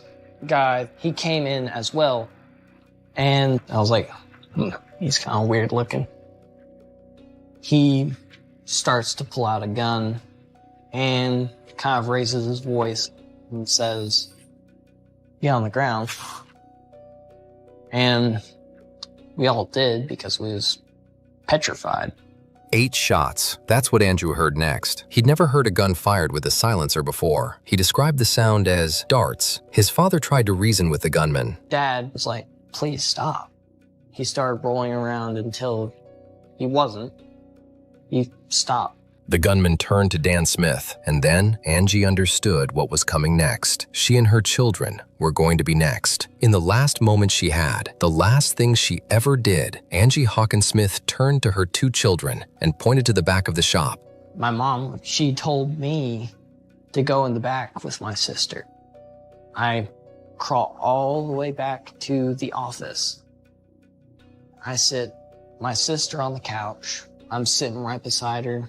Hidden in that office, Andrew heard 4 more gunshots, then silence. He waited. He counted seconds. And then, because he had to know, the 9-year-old boy crawled to the doorway. I remember crawling over to the doorway and seeing that my mom was just laying there with a puddle of blood. Andrew dragged himself back into the office. His parents were gone. The man with the gun might still be in the building. He was 9 years old, and he had a 13-month-old baby to protect. He grabbed his little sister up, and he carried her in the office, and he covered her with his body. And, Okay. it's just, Yeah, still doing he's a hero. Andrew reached for the office phone. He called 911. It was 9:17 in the morning. Someone is a robber at a pawn shop. Someone's robbing the pawn shop? And my parents got shot. Where is the robber? He's right here right now. The robber. Does he have a gun? Yes. He shot my parents. Within 6 minutes of that 911 call, officers are at the scene. The front door is locked. They break through the glass and enter. As I made entry, all I was thinking about was, is the shooter still here? The first thing that I noticed was a huge smear of blood to my right in the lobby area of the store. I don't care how many times you've done it or seen it. There's nothing that truly prepares you for this. 3 bodies. Michael and Angie Hawkinsmith near the front, Dan Smith toward the back. His body had been moved, positioned deliberately, so it couldn't be seen through the front door. Both children are found alive, terrified, physically unharmed. The grandmothers arrive within the hour. Police hold them back at the yellow tape. And the policeman would not let us up to the shop. They said, "You cannot go in." Well, I just broke down at that point. I knew they were gone. And my heart just sunk. Just couldn't understand why. What had they done so bad that they deserved to die? The first instinct is obvious. A pawn shop is targeted. 3 people are shot, cash and valuables everywhere. This looks like a robbery gone wrong, except Dan Smith's briefcase is sitting open on the counter, still full of money. The cash register, untouched. Over $1,000 still inside. Both Mike's and Dan's wallets, still in their pockets. We're like, what do we have here? It was a hit. Was it on Dan Smith? Dan Smith was a gold buyer. He carries a briefcase with him with a large amount of cash. Dan Smith's wife was able to tell us that he would do a certain route on certain days of the week. So he goes to his bank, he gets the money, and then he had a lot of pawn shops that he went to. If this wasn't a robbery, what was it? Was it a hit on Dan Smith, the gold broker? He carried tens of thousands in cash on a fixed weekly route. Was someone tracking that route? Investigators go to Lawson's Jewelers in Harrodsburg, the last stop Dan made before the Hawkinsmith shop, just 19 minutes away. He walks in with that same briefcase and then talks to the lady behind the counter and just appears very relaxed, laughing. Has no idea, obviously, where he's headed. I don't even think it was a full hour after this. Dan Smith was killed. No leads, no suspects, a triple murder in a quiet Kentucky town, and the police have nothing until the phone rings. A caller tells investigators that their friend, a pastor named Kenneth Allen Keith, has been making suspicious comments about the murders. Strange comments. Comments that should raise questions. Once Kenneth Allen's name was mentioned, we started looking, okay, who is this guy? He was involved in the pawn shop business. He had one in Somerset, Kentucky. And he was a pastor of a small town church in Pulaski County, Kentucky. He appeared to be loved by his local congregation. Pastor Keith, the same Alan Keith who had introduced the Hawkinsmiths to the pawn business, the same man Andrew called Uncle. He ran a gold buying shop of his own in Somerset. He preached in multiple churches. He was a beloved man of God. And he just happened to be in Danville on the morning of the murders, 43 miles from his home, on the day 3 people were killed. I said, "You were in Danville?"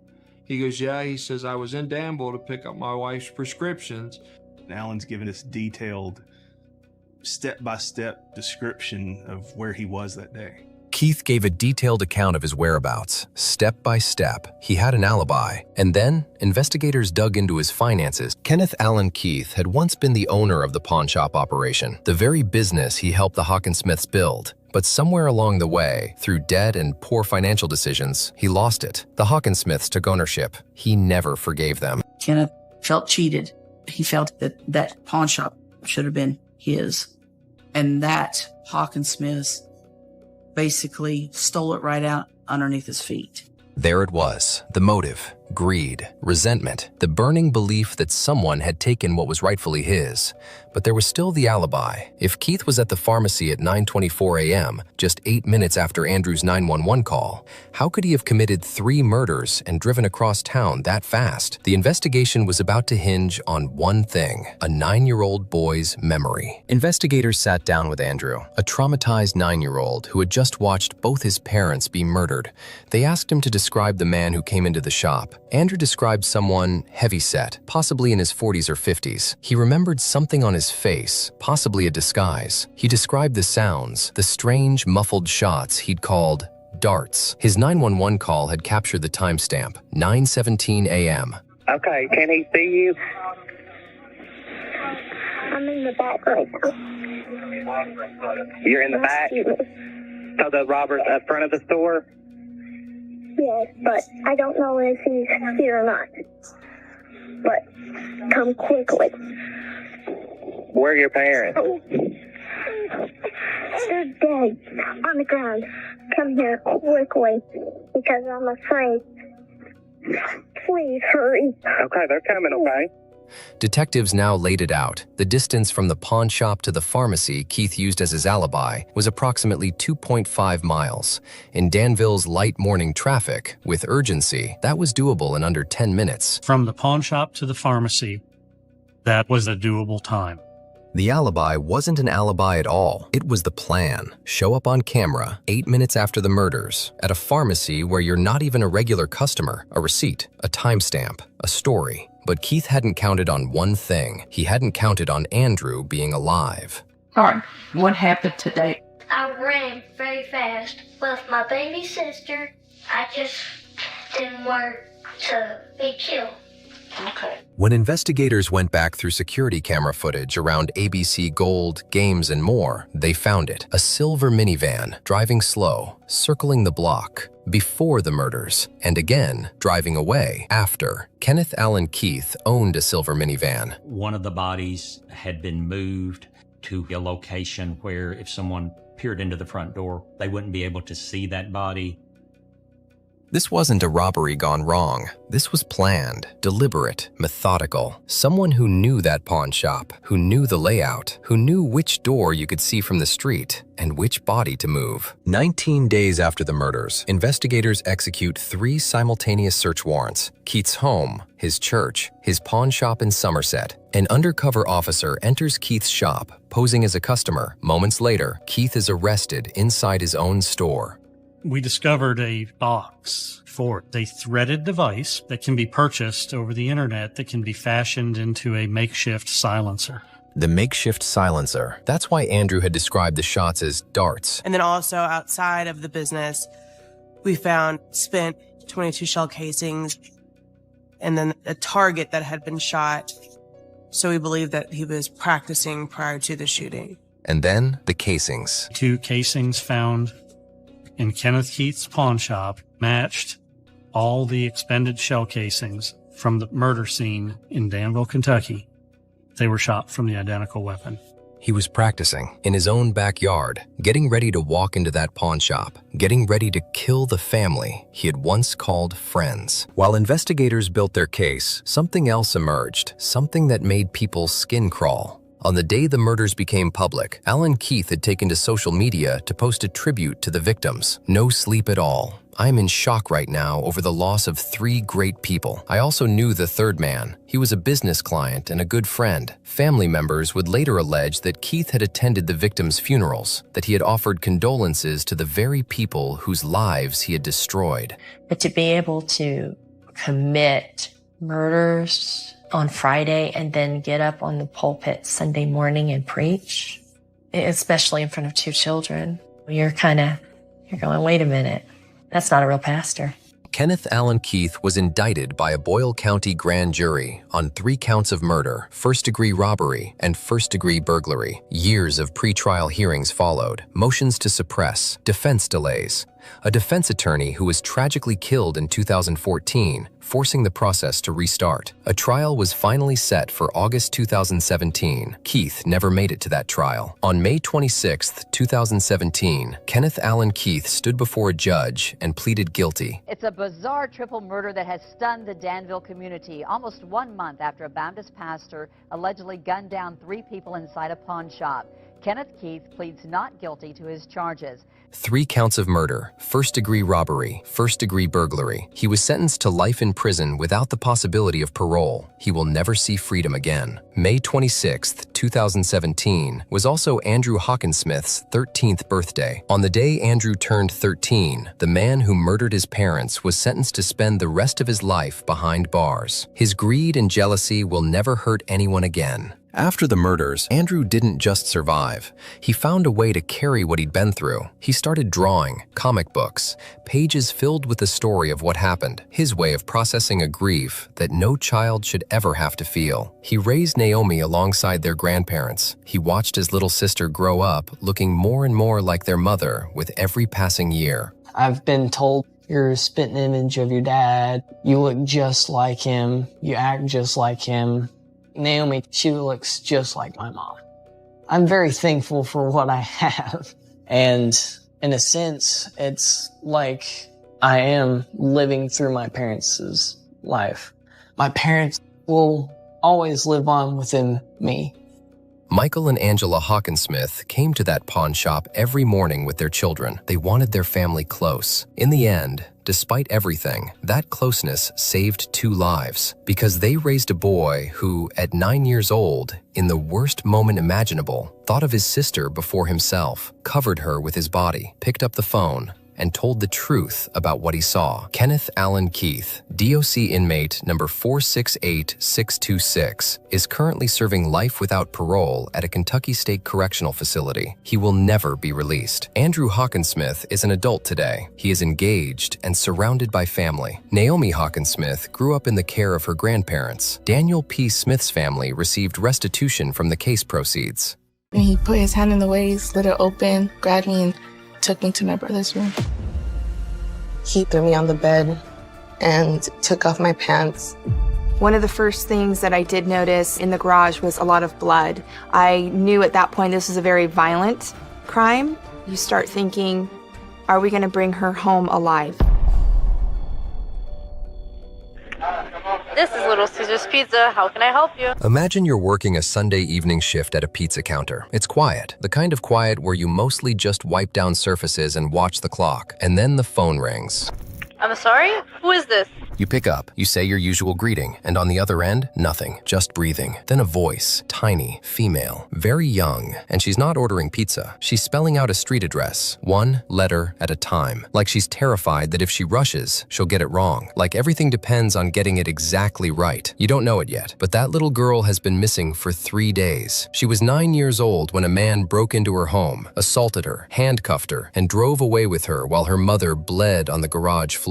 You don't know that while she was locked in a room in an unfamiliar house, she was running an investigation, collecting evidence with her bare hands, memorizing addresses, memorizing phone numbers, memorizing every turn the car made in the dark, building a case against the man who held her captive in case she didn't survive long enough to tell anyone. And you don't know that she spent 3 days earning the trust of the person who was hurting her, smiling at him, asking him questions, keeping herself alive through sheer psychological strategy at 9 years old. This is not a story about a child who got lucky. This is not a story about a miracle. This is the story of Jeanette Tamayo, a little girl from San Jose, California, who decided that if nobody was coming to save her in time, she was going to save herself and take the man who took her down with her. To understand how we got here, we need to go back to the beginning, to a completely ordinary Friday afternoon in early June, San Jose, California, June 6, 2003. It's the kind of city that never really stops moving, the southern end of Silicon Valley, packed with families, working neighborhoods, school buses, corner stores, a place where kids walk home from the bus stop every single day, and nothing happens. Jeanette Tamayo was 9 years old, almost 10. She lived with her mother, Rosalia, who worked hard to keep the household running, and her older brother, Paul, who was 15. By all accounts, they were close, the kind of family that looks out for each other. On this particular Friday, Jeanette stepped off her school bus and started the short walk home. Nothing felt unusual. It was warm. It was a Friday. The weekend was ahead of her. When she got to the front door, she noticed the screen door was slightly open. She assumed her mother had come home early from work. She walked in, dropped her things, and headed to her room. That's when she saw the window. It had been smashed from the outside. Broken glass was scattered across the floor, inside her room, meaning whoever broke it had pushed through from the outside in. She backed out immediately and ran for the phone. Dead. The cable had been cut. She was alone in the house. Someone had been inside, and she had no way to call for help. Before she had even 30 seconds to process that, there was a knock at the front door. She turned around. A man she had never seen was standing on the other side of the screen. And when he was asking me questions, he was kind of peeking inside, trying to see who was in there. And that started making me feel really uncomfortable, and I started slowly closing the sliding door. I got scared because I felt a really bad vibe from him. Her instincts were correct, but it was already too late to act on them. And he put his hand in the way, slid it open, grabbed me, and took me to my brother's room. He threw me on the bed and took off my pants. What followed, we will not describe in detail, not to sanitize this story, but because Jeanette has asked for that privacy, and she has earned the right to set those terms. What we will say is this: what that man did to her over the next 30 minutes was violent, deliberate, and premeditated. He had planned this. He had watched this house. He had waited for her. When it was over, he bound her, handcuffed her wrists, tied her ankles, picked her up, and carried her into the garage. He was trying to get out quickly. He lifted the garage door a few inches, and through that narrow gap, from the back seat of his car, Jeanette saw the front of her mother's car pulling up outside. Rosalia was home, and with her was Paul. My brother crawled under the garage. When it opened a few inches, the first thing I told him was to run. Paul did not run. He was 15 years old, and his 9-year-old sister was handcuffed in a stranger's car, and he was not going to run. He grabbed a screwdriver from the garage workbench and went straight at the man. It wasn't even close. The man was bigger, stronger, and had the advantage of pure brutality. He ripped the screwdriver away and started beating Paul repeatedly in the face. Rosalia heard it from inside and came through the door. She managed to get between them, buying Paul a second. Paul grabbed a frying pan from the kitchen cabinet. The man took it from him like it was nothing, and he turned it on Rosalia. He hit her again and again until she went down. I remember hearing my mom screaming, and it went quiet. I couldn't hear much after that. And I see the man rush back into the garage and into the car. And when I seen blood on his face, I was like, "Did you kill them?" And he just started laughing, and I just started to cry. I was like, I didn't know if he had killed them. I didn't know, like, if they were there anymore, if he had killed them. And I was just thinking with the blood on his face that they were gone. My family was gone. He reversed out of the driveway at full speed, clipping the neighbor's hedges as he turned the corner. In those final seconds, Jeanette twisted against her restraints and managed to look back through the rear window. She saw her mother. Rosalia was on her feet, bleeding badly, face destroyed, running after the car with everything she had. Behind her, Paul was limping toward the street, waving at anyone he could find, screaming at the top of his lungs for someone to call the police.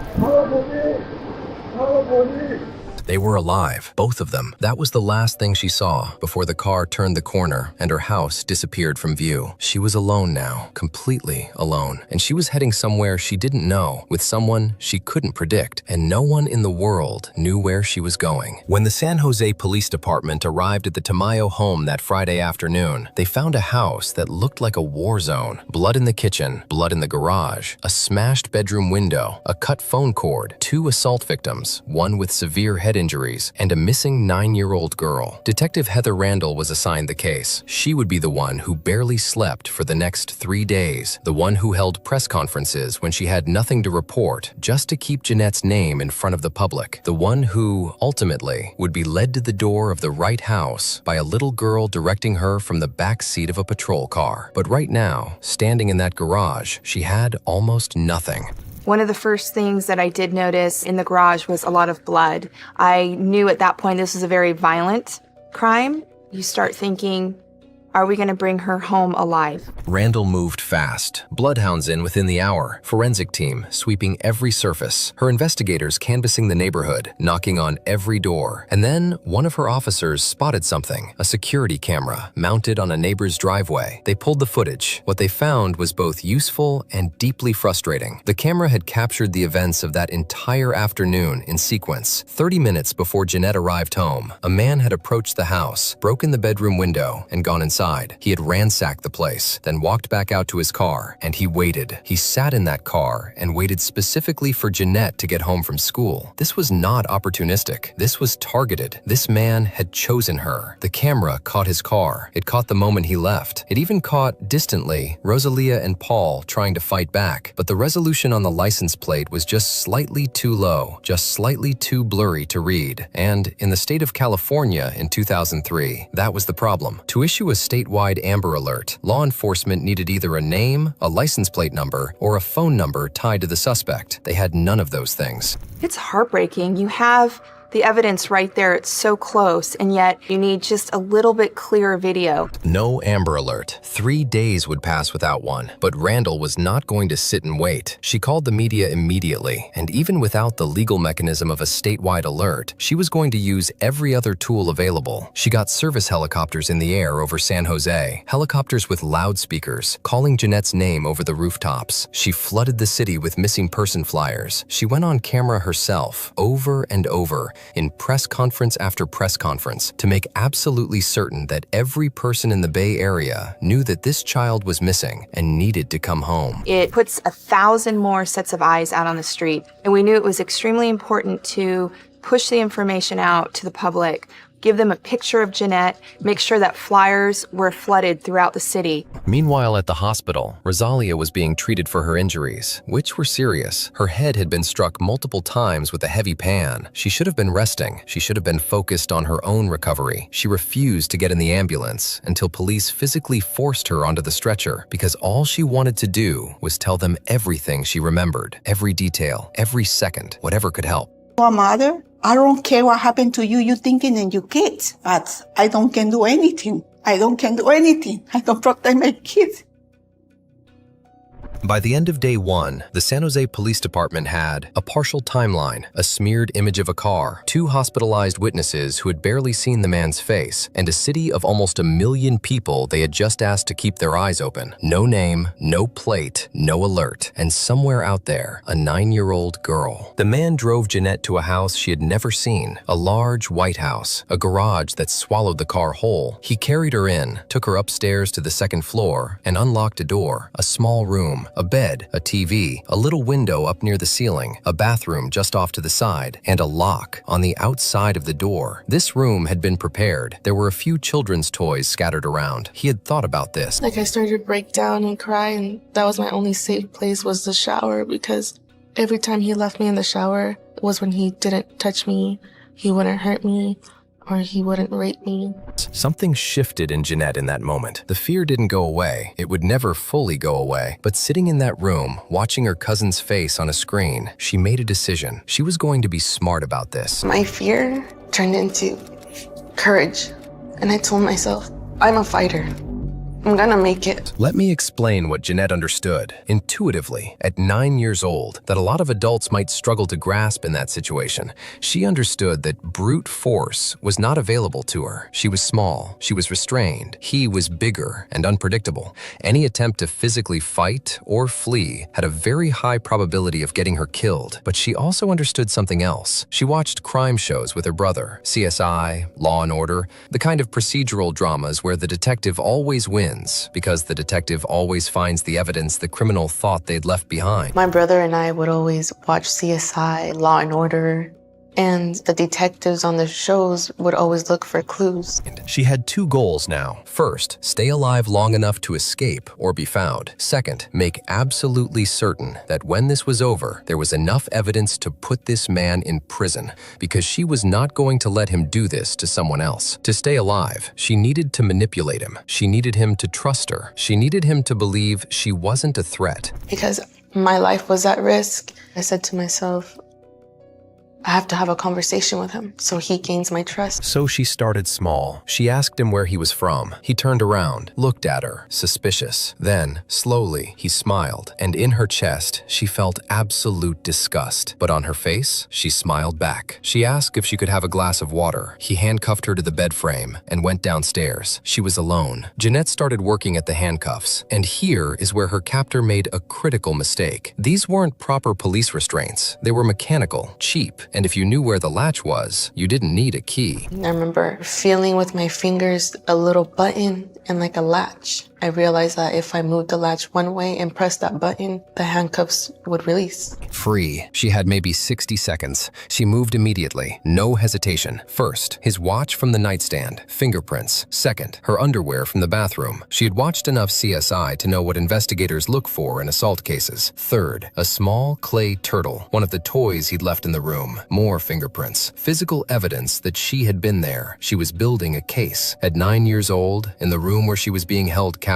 she was building a prosecutable case against the man holding her. Then she heard the stairs. I jumped back on the bed, put the handcuffs on, and once he walked through the door, he just looked at me, and in my mind I was hoping, please don't touch me, because I had things on me that I was afraid that he might find. He didn't find them. Day 3 arrived, and back in San Jose, the Tamayo family was fracturing under the weight of waiting. Rosalia was out of the hospital, but barely holding together. The police were still working. Randall hadn't stopped, but they had nothing new to show for it. And then, one of the officers delivered the statistic that no family of a missing child ever wants to hear. Past 48 hours, most kidnapped children are never found. And feel very, very, very sad because you're scared. My daughter, she's a little kid. She got only 10 years. I asked the police what happened with my daughter. When my daughter came by, say, maybe never. I'm screaming a lot. My daughter I don't see for 3 days. I don't feel comfortable because I don't protect her. I don't protect her. I don't feel good.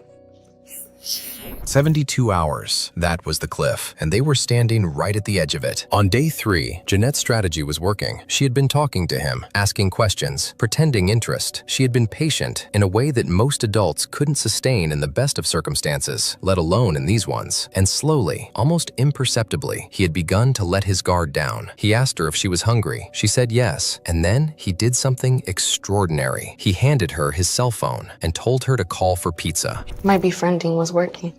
He asked me, "Are you hungry?" And I looked at him and I said, "Yeah." He gave me his cell phone. He had a cell phone with him. And he made me call for pizza. He gave me the phone number of the cell phone that he had. And I gave it to the man. The man on the other side of the phone said, "Can I get your address?"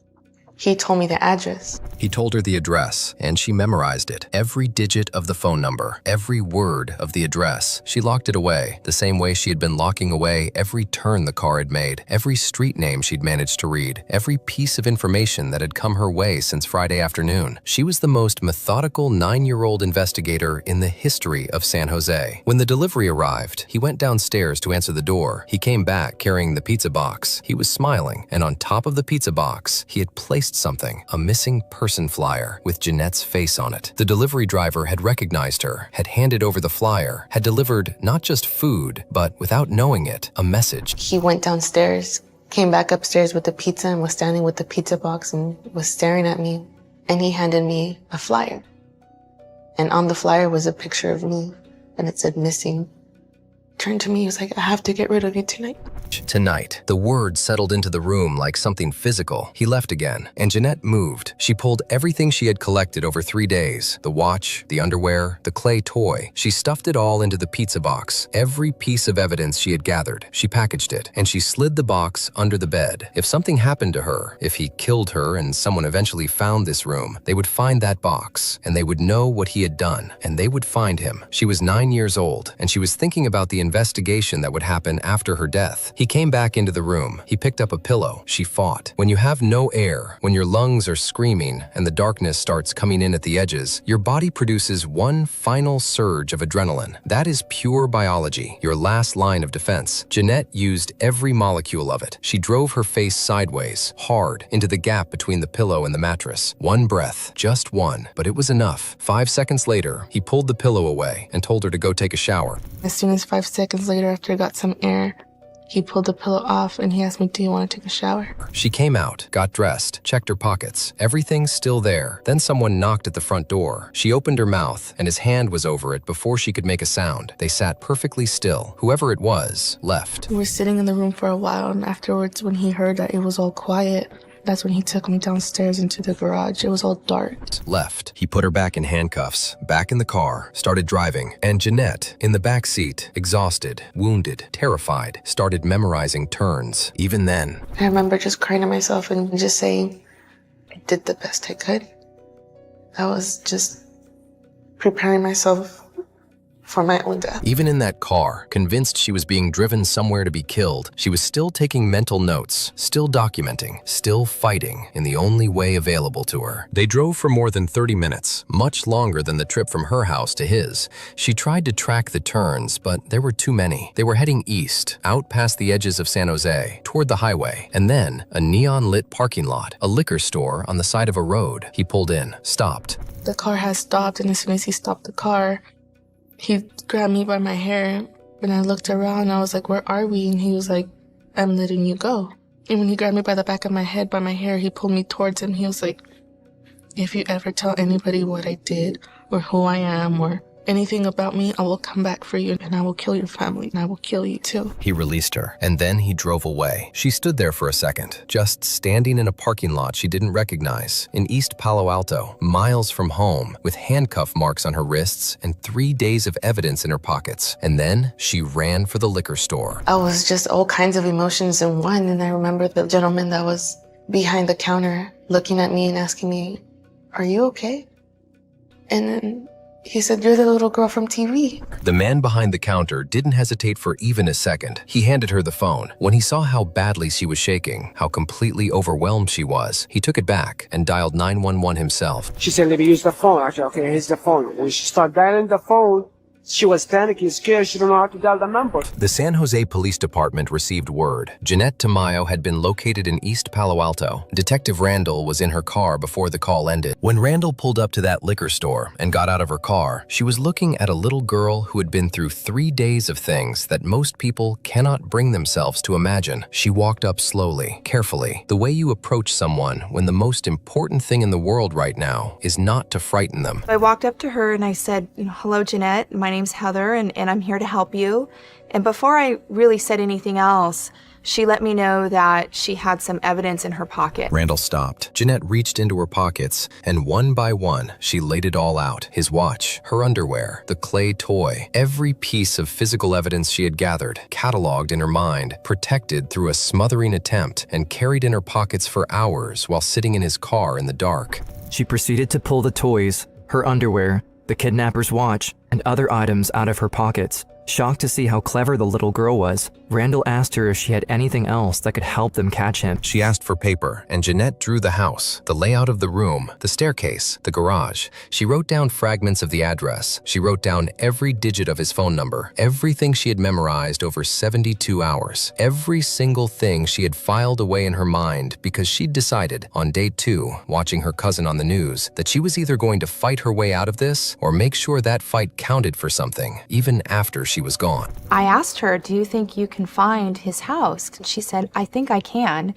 And she said that she could direct us by saying right or left, right or left. Think about what Randall was being asked to trust here. She was being asked to navigate a police pursuit of a violent offender based on the spatial memory of a 9-year-old girl who had been handcuffed in the backseat of a car, in the dark, for 30 minutes. She didn't hesitate. She trusted her. They got in the patrol car and started driving back toward San Jose, Jeanette in the back, watching the streets, processing the landscape the way she had trained herself to do over 3 days of captivity. At the same time, another officer was on the phone, working through every pizza delivery place in that part of the city, trying to match the number Jeanette had given them to an address. They didn't need the pizza place to finish the job. I felt brave. I think that's why I stood up in the back of the car and started yelling and saying, that's it. She recognized the house. Randall got the call from the pizza restaurant a few minutes later. The address matched exactly. She immediately ordered a tactical response team and canine units, and she ordered them to move now. Our SWAT team then put a plan in place to go and take him into custody. They had a layout of the home from Jeanette, and they went in and were able to determine that he was hiding up in the attic. He tried to evade. He made threats. The dogs were released. He came down with injuries on both arms. He was handcuffed, with real ones this time, and walked outside. And then Heather Randall went upstairs. She walked into that small, locked room with the TV and the tiny window. She got down on her knees, and she looked under the bed. The pizza box was exactly where Jeanette said it would be, full of evidence, documented, preserved, ready, built by a 9-year-old girl who had decided that if she was going to die, she was going to make it count. The suspect was booked in the early hours of June 9th, 2003. He had been operating under an alias. Fingerprinting later tied him to his actual name. The confusion itself became part of the court record. The Santa Clara County District Attorney filed 9 felony charges: burglary, kidnapping, sexual assault, rape, forcible lewd acts, battery, and special circumstances. Before Jeanette could go home, she needed to go to the hospital. She had been stabbed with the screwdriver during the abduction. The wounds were real, and they hadn't been treated. After 3 days of captivity, her body had simply been absorbing the damage because she had no other choice. Now, finally, someone could take care of her. Rosalia and Paul followed the ambulance. When Jeanette was stable, they were allowed into the room. I remember them taking me to the hospital, running tests on me. I remember opening the door and seeing my mom. And her face was so bad. Like, she didn't even look like my mom. Rosalia's injuries were serious. She had been beaten badly enough that her own daughter barely recognized her. And Jeanette's first response, after 3 days of captivity, after an attempt on her life, after everything, was to reach out and touch her mother's face and ask if she was okay. I think she touched my mom's face. She said, "You're hurt." You know, she was so brave. She didn't care about herself. She was worried about us. You're everything to me, you and Paul were. Yeah. Very happy because I met my dad. For example, it's when she born, second time for me. In January 2005, approximately 18 months after the kidnapping, the case reached its conclusion in a Santa Clara County courtroom. The jury had already returned its verdict, guilty, on multiple felony counts. The judge sentenced the convicted man to 102 years to life in prison. 102 years. The case was described by those in the courtroom as exceptionally violent, and the sentence was framed accordingly. Post-conviction litigation followed, state appellate review, then a federal habeas petition filed in August 2007. Both were ultimately denied. He remains incarcerated. The years that followed weren't easy for Jeanette. That's important to say clearly, because stories like this sometimes skip the aftermath. They end at the arrest or the sentencing, as if those moments close the chapter entirely. They don't. Jeanette spent years barely leaving the house, afraid of men, afraid of the outside world, afraid of what might happen if she let her guard down for even a moment. She went to therapy for 6 years. 6 years of work before something finally started to shift. 12 years after the kidnapping, a television production brought Jeanette and Detective Heather Randall into the same room for the first time since the case closed. Two people who had been bound together by 3 of the worst days either of them had ever experienced. I never really got the chance to come back and tell you guys thank you for everything that you did. I really appreciate it. You were strong, you're smart. What happened was you were amazing. You were brave, and that's why you're here today. Jeanette Tamayo went on to study law enforcement. She wants to be a detective. She wants to do for someone else's missing child exactly what Heather Randall did for her. She also wants to be a voice for every victim who never got to tell their story, for every missing person whose case never got resolved, for every survivor carrying something nobody else can see. Everybody has a story. And no matter what life throws at us, no matter what obstacles, we're all fighters. And we all have the ability to keep going. I turned my fear into courage. I got my family back. A 9-year-old girl, no Amber Alert, no statewide search, no one coming in time. So she collected evidence, memorized addresses, memorized phone numbers, hid a pizza box under a bed in the room where she was being held captive. And when they finally let her go, she led the police straight back to the door. She built the case herself, and she made sure he never got out. Locks me in that little cubby hole. A 9-year-old girl, chained underground, trapped beneath the floors of her kidnapper's home, while the entire police force of Long Island searched for her above. She's behind the wall. If she's behind the wall, she's not alive. They were wrong, because this little girl, abandoned by her mother, enslaved by her godmother, and betrayed by the one man she trusted most, was already fighting back. She tried every strategy she could to make him change his mind and ultimately prevailed. This little girl at 10 years old changed a kidnapper's mind. This is the story of Katie Beers, the girl in the wall. December 30th, 1982, the small hamlet of Mastic Beach, Long Island, New York. Right between Christmas and New Year's Eve, a little girl named Catherine Beers is born. From the very first days of her life, the cards are stacked against her. Her mother, Marilyn Beers, is described by investigators as, quote, a dysfunctional, incompetent mother. Katie's biological father has never been publicly identified. She grows up in a world of revolving doors, sometimes with her mother, sometimes with her godmother, always at the mercy of whoever happens to be in the room. By the time she is 9 years old, Katie Beers has experienced a level of trauma that most adults never will, but the worst is still coming. Today, we're going to walk through the full story, who Katie was before the kidnapping, the man who spent years planning her abduction, the 17 days she spent underground, how a 9-year-old girl outsmarted a predator, and what happened to everyone involved. Stay with me. This one matters. Long Island, New York. The early to mid-1980s, Katie Beers grows up splitting time between her biological mother Marilyn and her godmother, Linda Ingalleri, and Linda's husband Salvatore, known to everyone as Sal. On paper, this sounds like a safety net. In reality, it is anything but. Marilyn Beers is frequently absent, working, struggling, and according to multiple accounts, willfully blind to what her daughter is being subjected to. Katie is, for all practical purposes, handed off, and in that handoff, something monstrous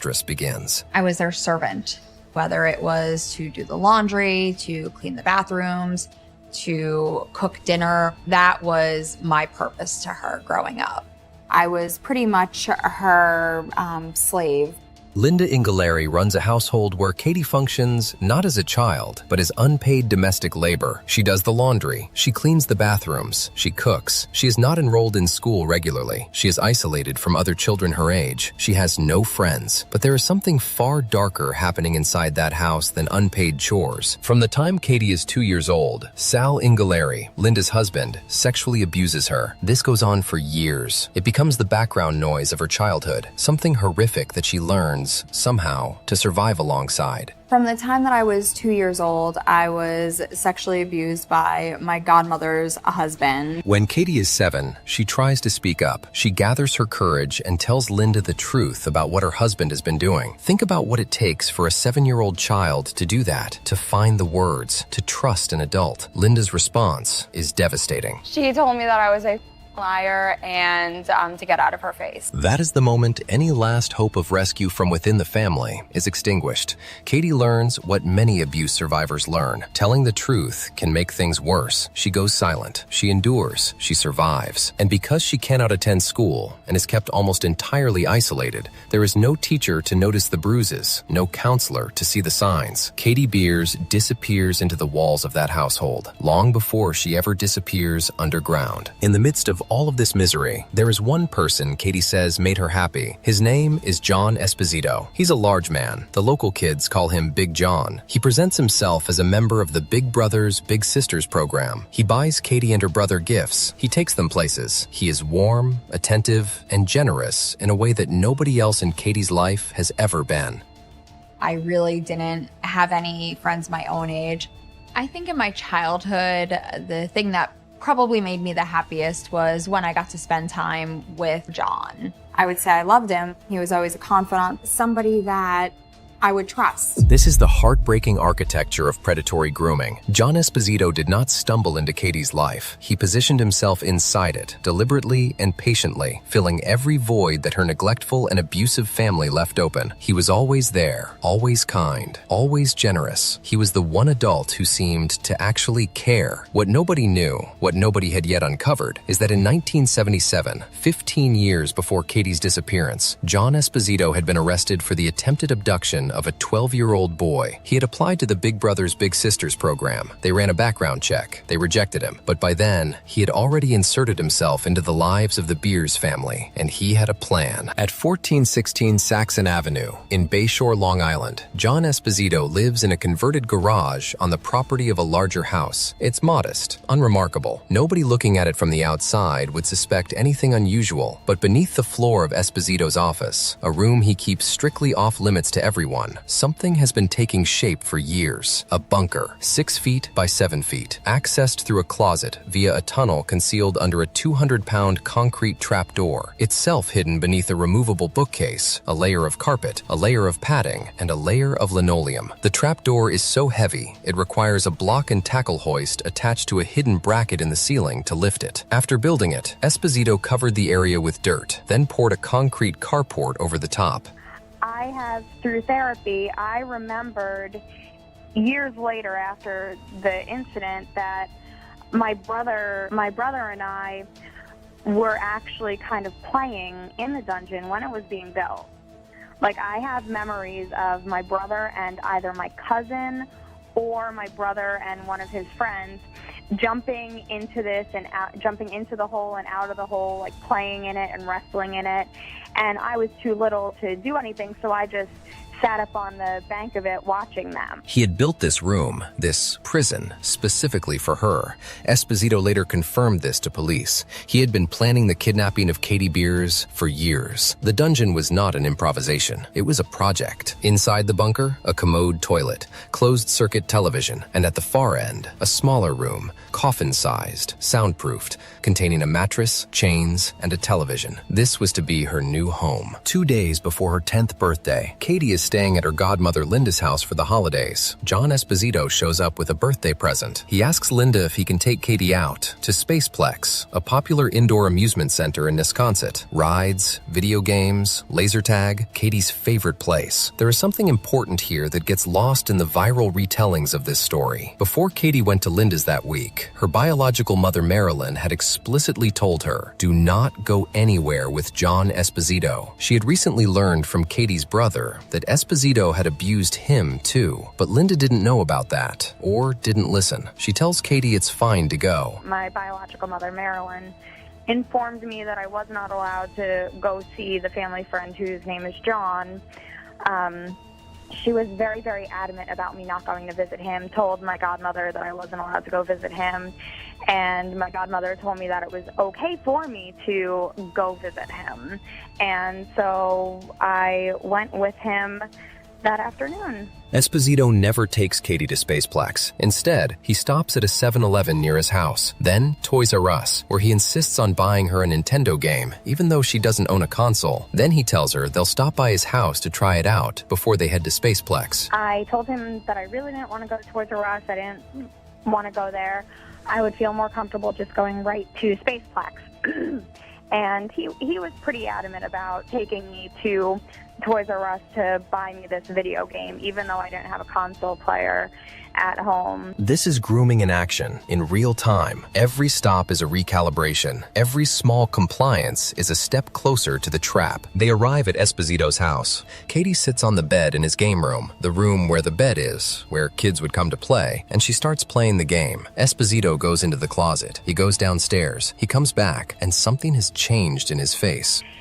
And I could just tell by the look in his eyes that he wasn't the same person that had left 3 minutes ago. The guy that I had known all my life was just drained from him, and he was just a completely different person. He pulls her onto his lap. He sexually assaults her. He covers her mouth so she can't scream. Then he tells her he has something to show her, and he takes her downstairs into the one room that has always been forbidden, his office. Katie, terrified, tries to grab the cordless phone on his desk.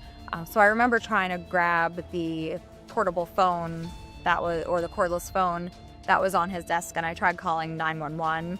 And I don't know if it ever connected because I don't know if I really knew how to use a cordless phone at that point in time.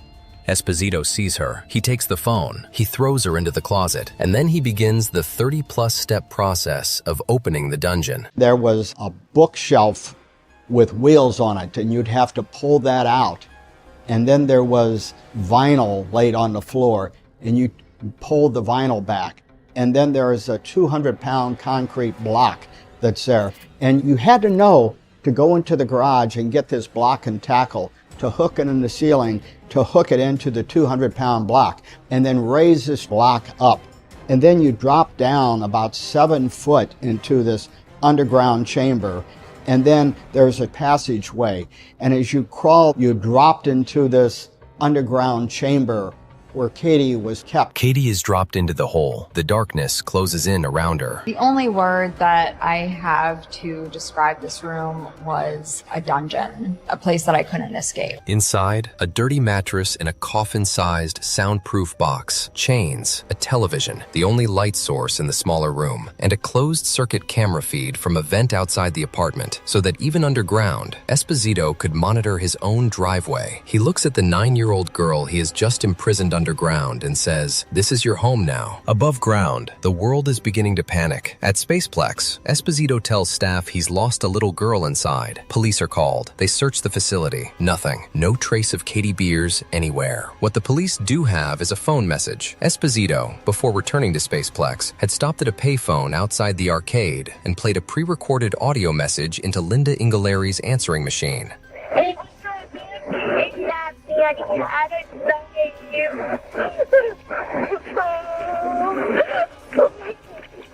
Oh no, here he comes, I got no. I heard her say a man was coming after her with a knife, and she said, oh my God, here he comes. So by the time I picked up the phone to talk to her, I got nothing. Detective Dominic Verone, head of the Long Island Police Kidnapping Division, is assigned to the case. From the very beginning, something about the call bothers him. It just struck me as not believable. And I immediately was disturbed by the fact that a 9-year-old child would use the word kidnap. Also, how does a 9-year-old child get away from an abductor and able to use the telephone? He sets those doubts aside for now. A child is missing. Every minute counts. Statistically, over 95% of child abductions are committed by family members or close acquaintances. Verone knows this. He starts with the obvious suspects. Marilyn Beers, the biological mother, present on television, visibly distraught, pleading for her daughter's return, but also someone with motive. She had recently filed charges against Sal Ingaleri for abusing Katie, which had created a bitter custody dispute. Sal Ingaleri, the godmother's husband, facing serious criminal charges for sexual abuse of the very girl who has now disappeared. If anyone had reason to want Katie gone, it was him. And Linda Ingaleri, the godmother herself, the last adult to see Katie before she left with Esposito. Verone works through each of them methodically. Each one has an alibi. Searches of their residences turn up nothing. And then there is the fourth name, John Esposito, the last man to see her, the family friend. When investigators contact the Big Brothers Big Sisters organization, what they learn stops them cold. John Esposito painted himself as a big brother.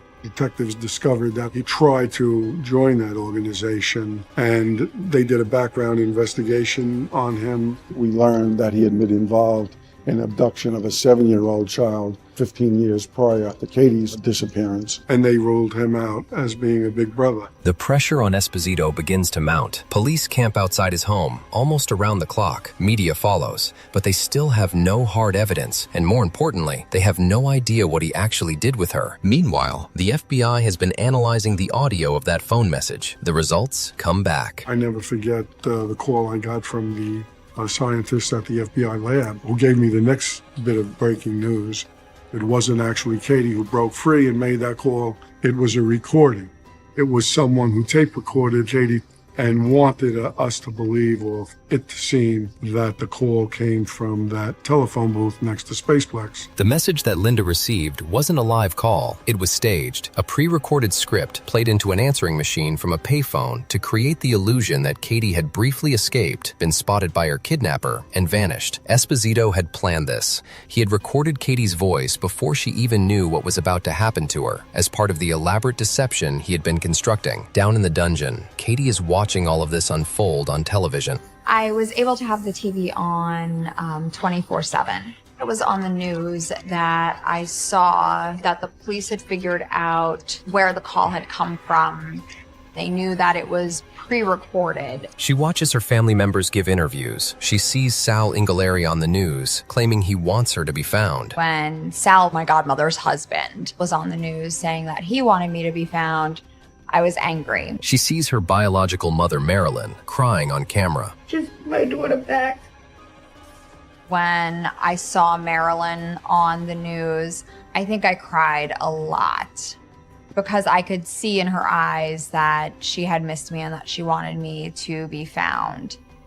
That gave me some relief and some hope. And she watches the news cameras parked outside the house of a man who is her kidnapper, her jailer, and the person bringing her food once every 24 hours. She knows they're close. She knows this is her only chance. From the very first day underground, Katie does not give up. She notices that the door of the coffin-sized box where she is kept is slightly loose. She kicks it, and kicks it, and kicks it. Eventually, I had kicked it long enough and hard enough that that snapped, and I was able to kind of safely exit. She is still in the larger bunker, still underground, still trapped, but she has made her first move. She searches the shelves. She finds a ring of keys. She hides one under her mattress. Days pass. When she hears Esposito coming, she chains herself back up in the exact position he left her, hoping he won't notice the difference. The hidden key turns out to be for the padlock on her own chain. I remember trying to go on the shelf and see if there was anything there that I could use for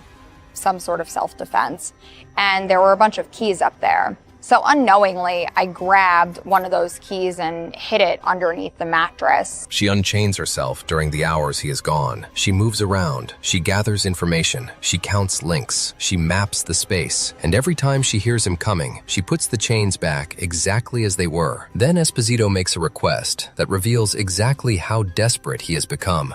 Let's make police believe that you're dead. Play dead, I'll take a picture of you. Once police see that, they'll give up on you. And Katie, the bright little girl, wise little girl that she was, knew that that could be her death sentence. And she refused to play dead and let him take a picture of her. She refuses, flatly, and from that point on, she doesn't eat any food he brings that could have been altered. I also did not eat any of the food that he could have altered because I was fearful that he might put something in the food, a sedative, a sleeping pill, something, so that way he was able to get the photo that he wanted, so the police would stop looking for me. A 9-year-old, thinking 3 moves ahead. But Katie's strategy goes beyond physical resistance. She starts talking. Every time Esposito comes down, she hits him with questions. How I was going to go to school, what I was going to do to survive. I wanted to get married and have kids. And he would always have witty remarks right away, like, oh, you'll have kids with me, you'll marry me, you'll do this with me. So I would always tell him, no, I don't want to do that. I was disgusted. I was 10 years old. I was trying to get him to think about the long term of him kidnapping me. One day I would be very happy with him and very loving. The next I would be very angry and upset with him. The next day I would say that I was sick. So I was trying different tactics myself to get him to release me because I knew that the cops were still looking for me. This is not a child panicking. This is a child strategizing, running psychological operations from a coffin-sized box underground, with a TV as her only window to the world. She tells him she is sick. She says she isn't feeling well. She says it again the next day. She keeps saying it. I had started not feeling well, or had told him that I wasn't feeling well, and that had gone on for a couple of days, perhaps.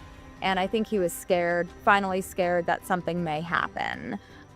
So he was scared that I might be really sick, and I think that that's what ultimately made him tell his attorney what was going on. January 13th, 1993, 17 days after the kidnapping. Above ground, investigators have nearly given up hope of finding her alive. Every search of Esposito's property has found nothing. The dungeon is so well concealed, the bookcase, the carpet layers, the linoleum, the concrete slab, that police walked past the entrance multiple times without knowing what was beneath their feet. There were some telltale things that were a little off that nobody realized were off when they were looking. Like there was a baby monitor in the living room, which why would a grown man who didn't have any kids in a small apartment, so to speak, have a baby monitor? That was one thing I believe that was overlooked.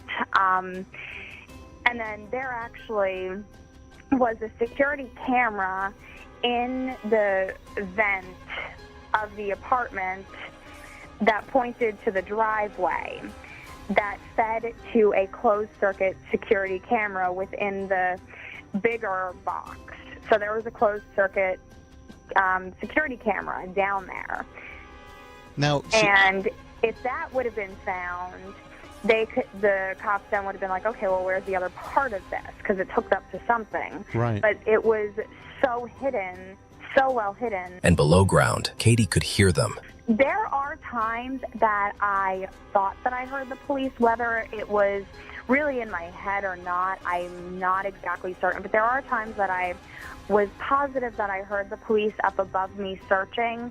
And so I would be down there screaming and banging on the ceiling. That morning, Esposito calls his attorney. He says he has something very important to share. He finally speaks to his attorney. He says, I have something very important to tell you. And he tells him, I know where Katie is. And the attorney says, what do you mean? He says, she's behind the wall. Esposito walks police through every step of opening the dungeon. The bookcase, the carpet, the linoleum, the block and tackle, the slab, the passage, the chamber, and then the door opens. Well, I heard voices. I heard John talking to one or two other people, and I was really scared at that point, not knowing if John had friends that were gonna torture me and molest me and things like that. I didn't know. And the officers, when they came down, they were, I believe, in just suits.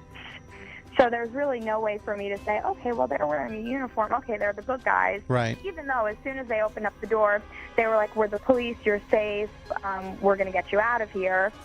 I still didn't believe them until I was in the cop car leaving John's property. You're amazed. You see a 9-year-old look like she just come back from a trip to the movies. She's sitting in the sofa, bubbly, upbeat, and we just knew from that moment on that she was going to be a survivor. John Esposito pleaded guilty to kidnapping in the first degree on June 16, 1994. He was sentenced on July 27th to 15 years to life in prison. The sentencing judge, acknowledging Katie's testimony about what had happened to her underground, sentenced him accordingly. He served his sentence at Sing Sing Correctional Facility in Westchester County, New York. He was denied parole 4 times over 20 years. On September 4th, 2013, John Esposito was found dead in his cell of apparent natural causes shortly after his 4th parole hearing. He was 63 or 64 years old. He never left prison. Salvatore Ingaleri, the godmother's husband who had abused Katie since she was 2 years old, was prosecuted separately. He was convicted of 2 counts of sexual abuse and sentenced to 4 to 12 years. He died in prison in February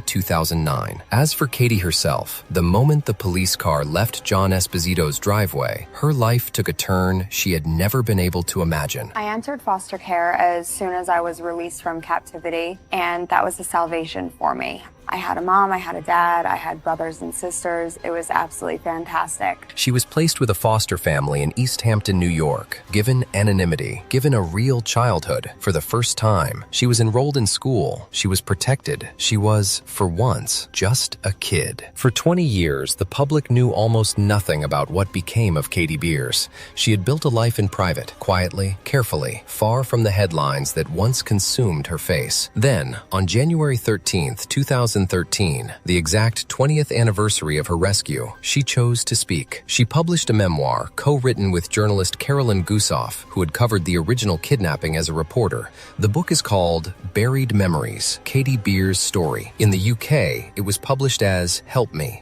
She appeared on national television. She gave interviews. She answered questions at the Reddit I'm A she posted that year, writing, "My name is Katie Beers, and I am a survivor." My favorite part about my story is my recovery, because I've always said that anybody could go, any trauma that anybody endures, whether it be an auto accident or something insignificant as like your beloved pet passing away, that could really take a toll on somebody.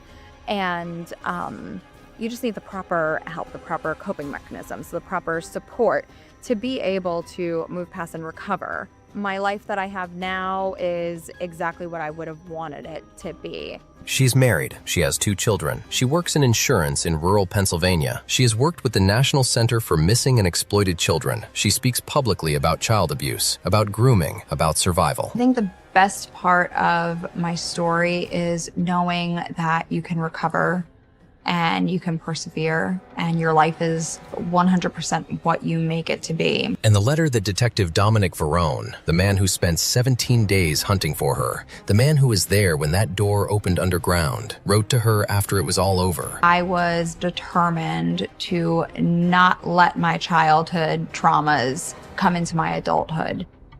They've shaped me to who I am, but they don't define me. According to police, Villegas was arrested on domestic violence charges after an altercation with a woman. According to court documents, police responded to an apartment near Irvin High School where the victim allegedly told police Villegas grabbed her by the wrists during the fight. If the defendant will please stand. In the District Court of El Paso County, Texas, 409th Judicial District,